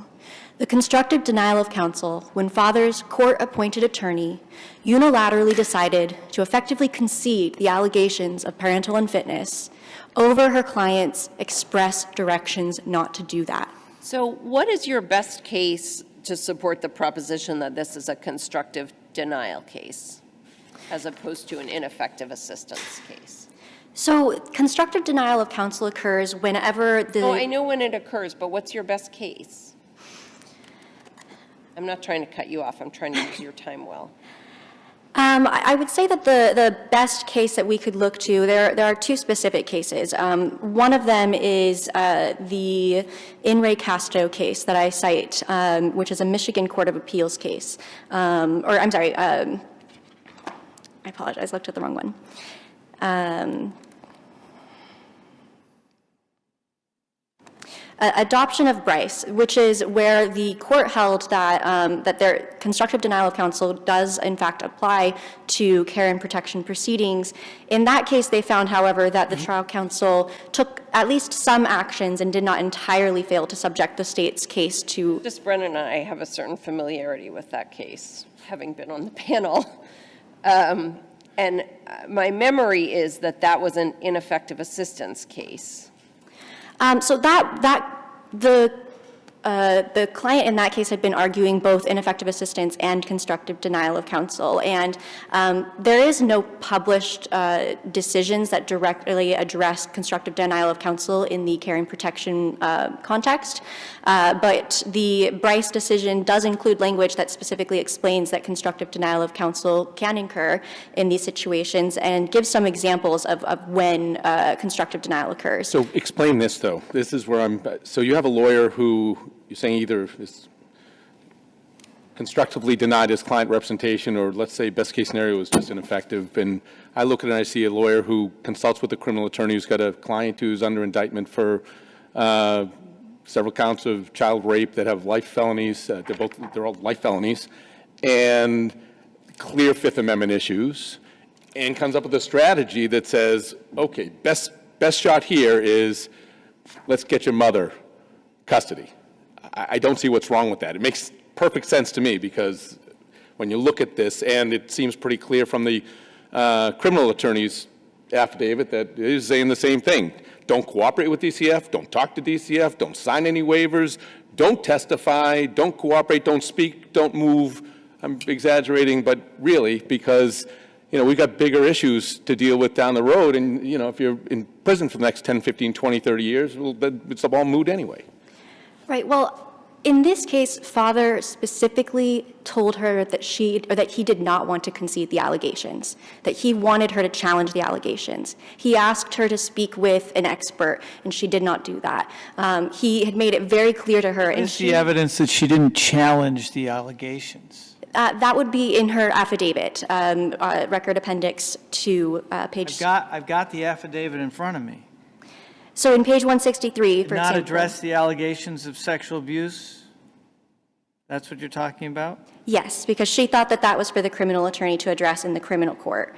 And so she says that on page 160 of the record appendix, volume 2, that she determined that father would not be granted custody because of the nature of the case and decided not to challenge the allegations against him. The issue is that she cannot make that decision. That's a decision that lays strictly with the client, whether or not they're going to challenge the allegations against them. Pursuant to adoption of Mary, parents... Can I pause you for just a sec? Because the next sentence is, instead, at my client's direction, I requested that the juvenile court grant permanent custody of the child to his mother. So trial counsel does say that. However, on page 163, she specifically says that we discussed stipulating to his unfitness. However, father did not want to do this, and because he always professed the allegations were untrue and did not want to concede them. Well, that's different, though.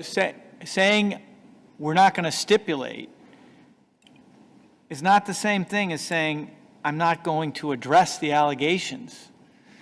Well, Your Honor, in this case, father made it very clear that he wanted her to address the allegations, and it's clear from her affidavit she understood that. How? Well, for one, he had specifically asked her to do something about it. He also asked her to speak to an expert, but she decided not to speak to one. An expert on what? An expert on child sexual abuse interviews, which would have been an incredibly important thing for her to do in order to effectively mount a defense for father. And she chose not to do that. And ultimately... But wasn't there a concern? I'm sorry. Go ahead. Wasn't there a concern, though, if you go down that road, then they just bring the kids in to testify? And then where does that leave you? And then, again, how does that impact the criminal case? And it seems like they're so intertwined here that it's hard to fathom how counsel in this case made any decisions that weren't directly impacted by the decision-making process in the criminal case. So this is I think it's important to separate constructive denial of counsel from ineffective assistance. In that constructive denial of counsel, we do not look for prejudice. We simply look at the attorney's decisions, and in this case, she decided not to challenge the allegations, despite him asking her to. The issue about whether the children's statements. How do we know that? Or is this? Ask him to, you mean? What's that? Yeah, I mean, how do we know that the counsel decided not to challenge the allegations even though your client insisted that she do so?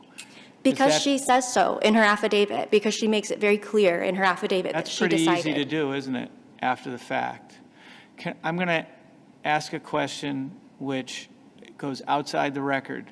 Has the criminal trial occurred? No, Your Honor. Wow, okay. Client's affidavit to the lower court says, I asked my client to address the allegations. I insisted that my client address the allegations? Yes, and that he repeatedly had done that. He says he would have waived his Fifth Amendment privilege and testified.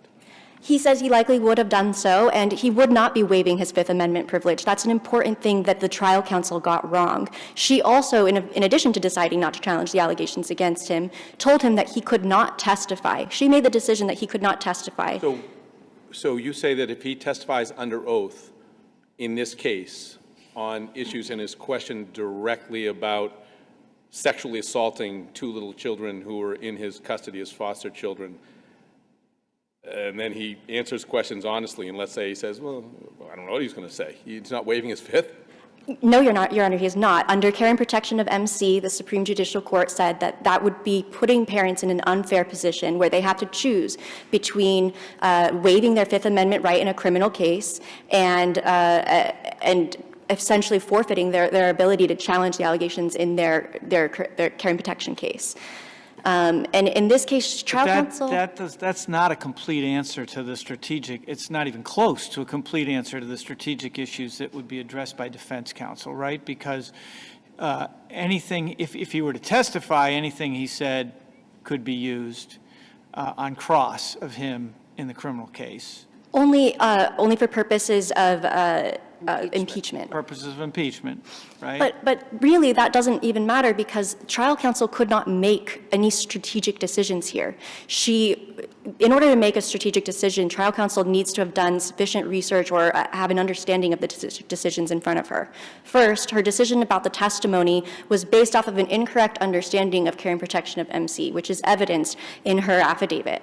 Second, she never speaks. I'm not sure it is. I understand your point, though, and your red light's flashing now, too. Thank you. Let me ask you a hypothetical question.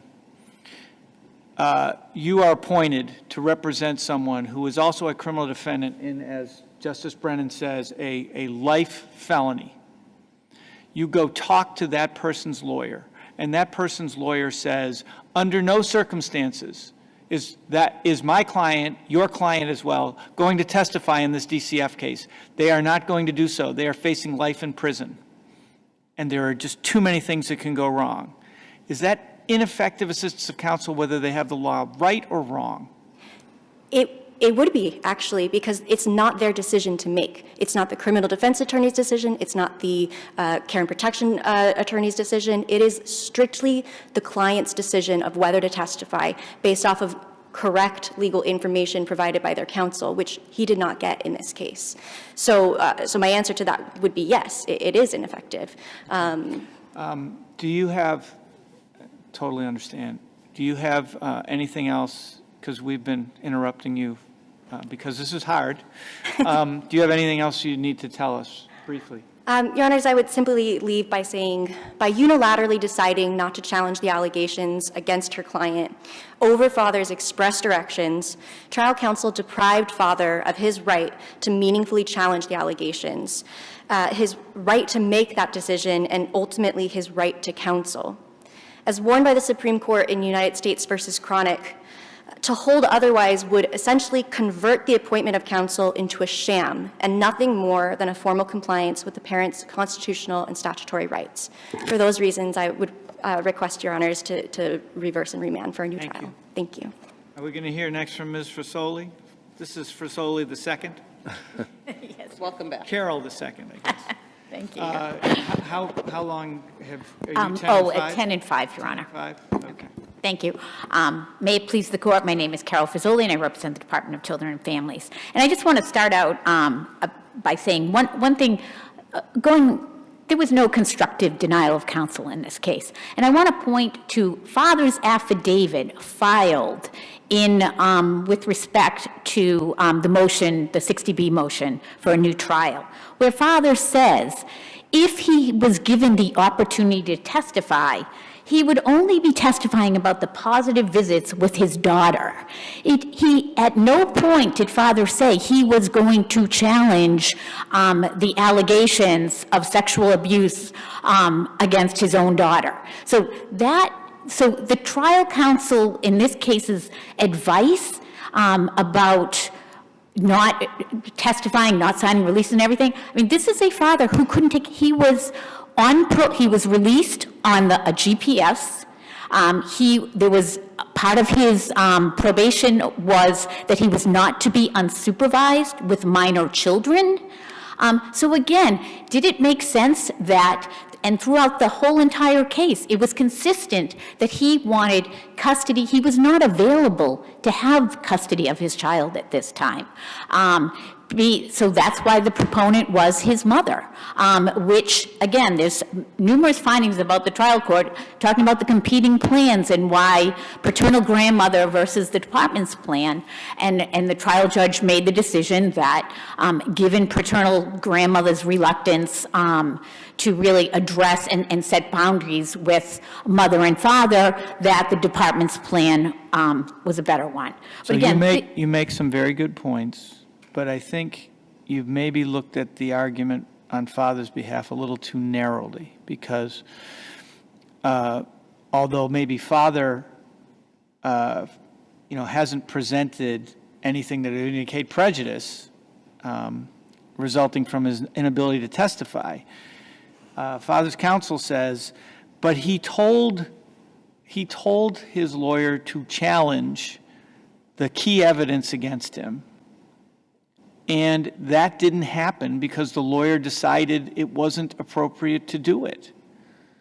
Address that. So, but if through the affidavits of both the criminal attorney and his two affidavits of his trial attorney, she says, she's an officer of the court, says the strategy was to get custody to the paternal grandmother, given the constraints.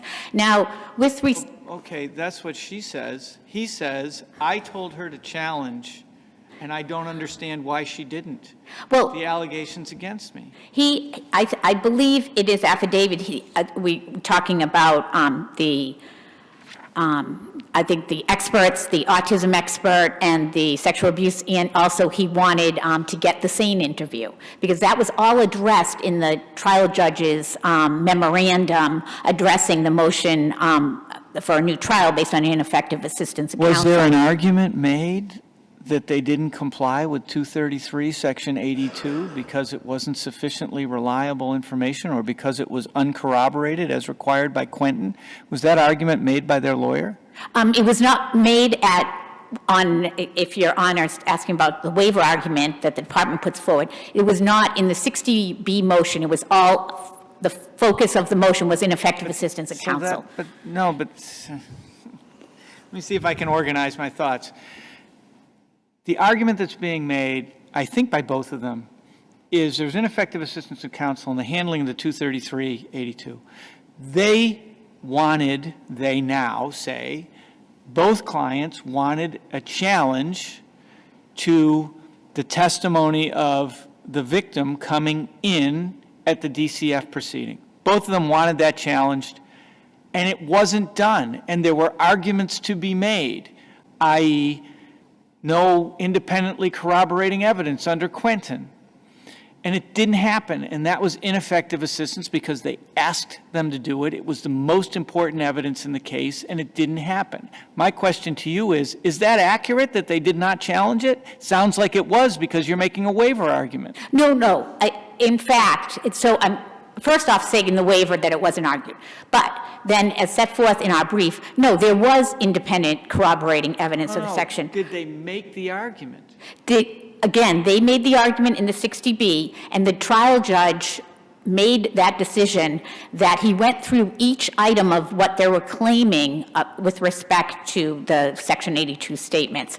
They weren't, at that point, arguing about that they weren't corroborated. They were arguing that the attorneys didn't retain an autism expert because the child at age 3 had been diagnosed with autism, which was addressed by all of the experts, that they didn't believe that the child still had autism, and the behaviors that the child was displaying. So you're making a waiver argument, or at least waiver is part of what you're saying is these arguments weren't made.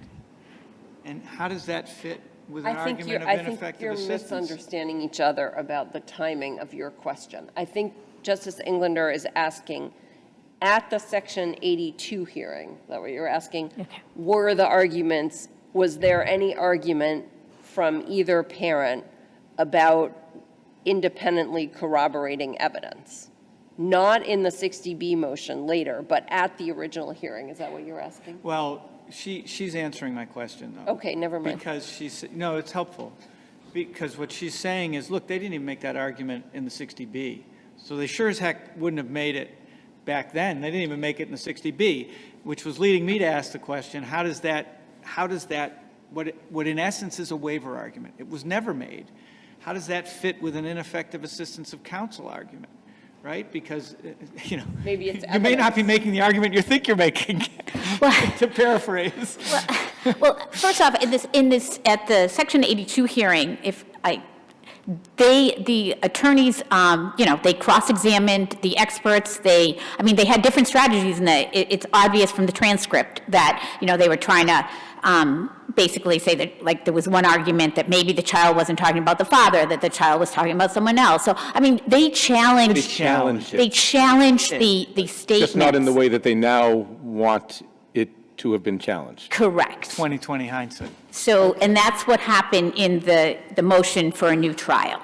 And again, the trial judge in this case, who's most familiar with the case, went through item by item and said why that wouldn't have been affected his decision, because again, with the autism, with the, the same interview where the child didn't disclose anything, obtaining the same records wouldn't have benefited the case in any way.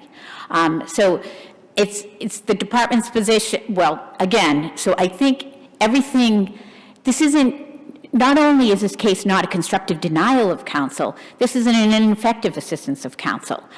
We had, this is a difficult situation that the trial court. Transcript of the 233 hearing in the record. Yes, it is, Your Honor.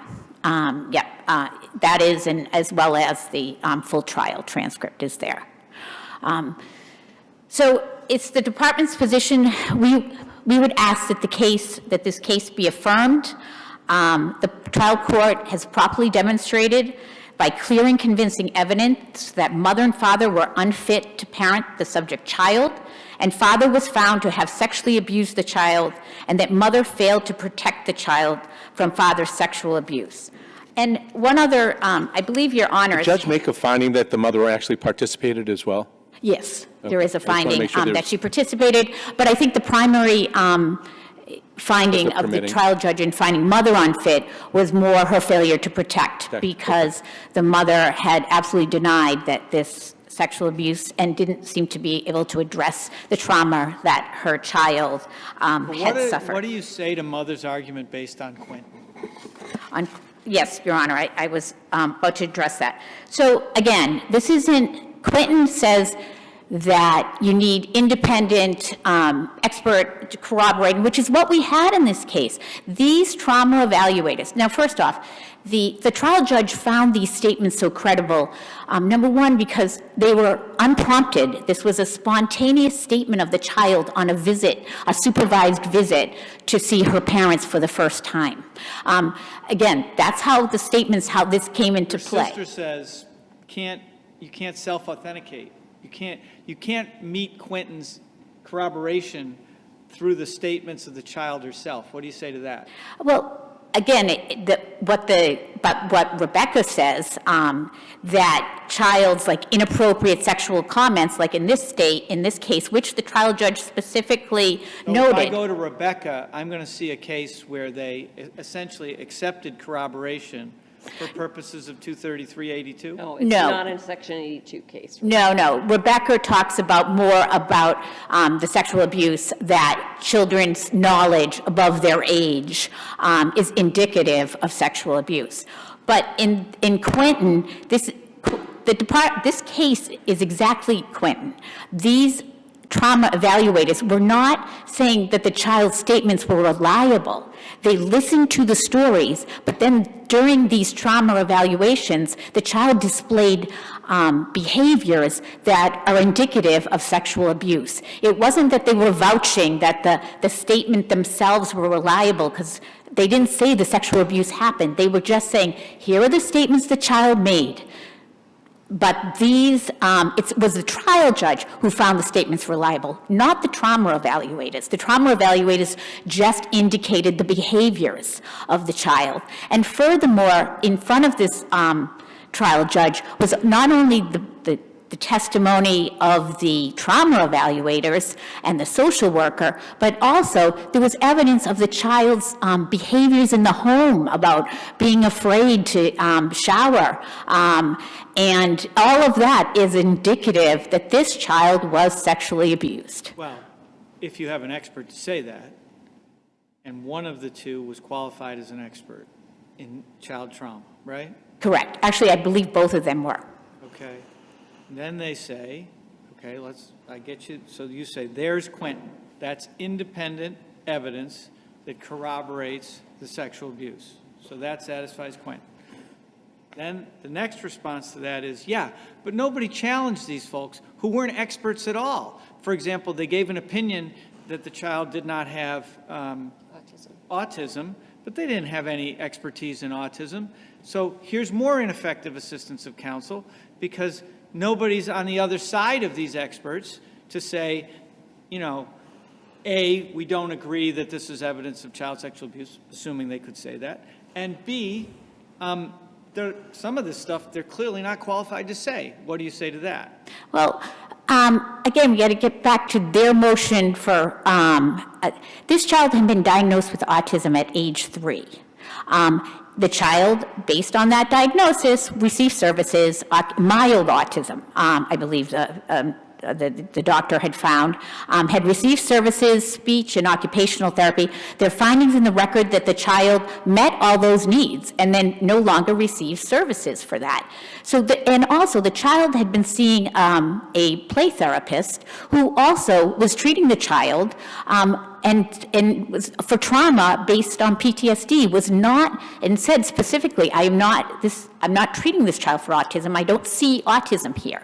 So we have those records, that evidence before, and then we have 2 trauma specialists who were saying, based on my experience as a trauma expert, we are seeing these behaviors, recognizing that the child had formerly been diagnosed with autism. That is all over the record. These evaluators weren't looking in a tunnel. They said, but these behaviors are indicative of sexual abuse.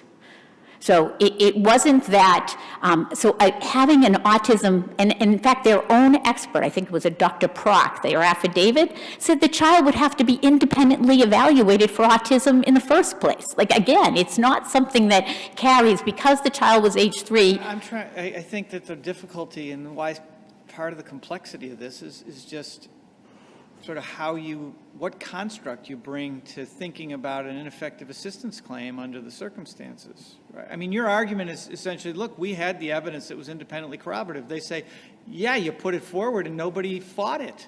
We didn't have anybody fighting it. And I understand you don't really have a response to that except to say, but our evidence was pretty strong. But I think in the trial court decision, Your Honor, I think it addresses that, because even if hypothetically you say that was ineffective, they should have brought an expert. But what the trial court in a 60B decision says, it wouldn't have made a difference. So you don't reach that second prong. It didn't show prejudice. Okay. Thank you very much, Carol II. Thank you. And we're and the on department to, would rest on its feet. Counsel for the child. And somehow I've misplaced. Name is DeJoy, Your Honor. My name is Mark you? DeJoy. I represent the 9-year-old child, Your Honor. You have the distinction of being the last person in 7 cases, but I think you can recognize that we're still engaged. Thank you. So have at it. I tried as best I could to understand the questions the panel had, and I would start with the statements the judge, all through a decision, was the spontaneity of those statements, that, in the judge's opinion, that they were not coached, and they came out at different points, generally at the beginning of one of the sessions, which then leads us to the point of what that corroboration is in the Quentin. And Quentin, from my reading on Quentin, it could be police reports, photos, Your Honor, police reports, photos, eyewitnesses, a bunch of things that would corroborate that statement. But I would suggest, Your Honor, that also the behavior of the child in Section 82 is allowed to come in. And in the opinion of the justices which started the Section 82, they talked about weighing the criminal nature as well as the civil nature in the statements of the kids, of the child, Your Honor. So I would suggest that the corroboration is clearly there. There's 3 or 4 statements, Your Honor, which a child of this age would not know the words, would not know the physical changes that were present. I'll ask you the question I've asked everybody else. Is there a case that addresses whether there can be, in essence, self-corroboration through the child's statements themselves? I don't believe there's I don't know one, Your Honor. If it's out there, I don't know. But I do know that Quentin's looking for corroboration, and the corroboration is what the trauma evaluators saw.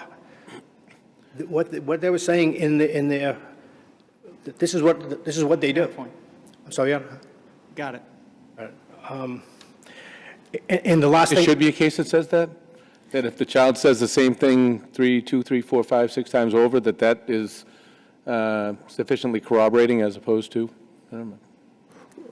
I would say yes, Your Honor, but the reverse is also true. If those statements come in and they vary, then that case should also include that, if we're going to start making law here. But I'm just saying, going back to Judge, the last thing I'm going to say is that the trial counsel, when they were faced with the criminal lawyer, in my opinion, the criminal lawyer is the lead attorney, whether they state it or not, and he's saying he cannot testify.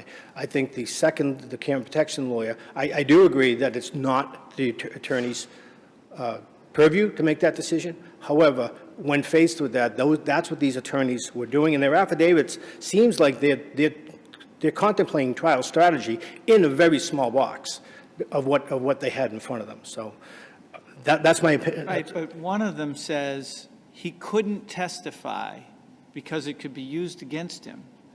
And there's an SJC case that says it's not admissible. I believe the statements, Your Honor, I agree, are not admissible. I believe the work product. So that's problematic, because if one of the fundamental issues is whether or not, so you have the father saying, I want to challenge the key evidence against me, and then you have his lawyer saying, well, he couldn't do that because it could be used against him, and that was wrong. Can I just ask, because I don't want to disagree, but isn't this the same as in the, and again, in the criminal context where there's a suppressed statement that can be used against the defendant during cross-examination? I mean, maybe not be offered affirmatively in the case in chief, but it seems to me that used against him, it could be used against him to the extent he decided to testify in the criminal case and he testified something different.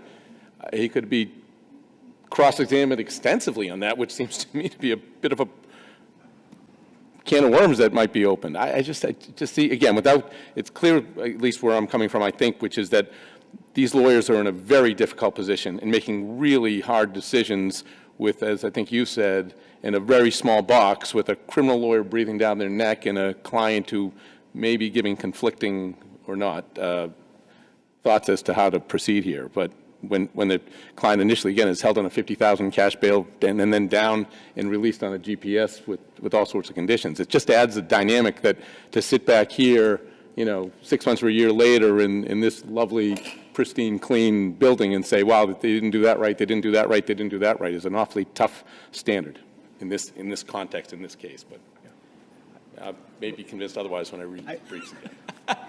What he said? What he said. Yeah, it's a tough one. Yes, Thank you all. Thank you. It's an interesting case, and as I was reading it, I came to understand why you asked for more time. I think you've had sufficient time to air what you had to argue, and thank you all for your representation of your clients.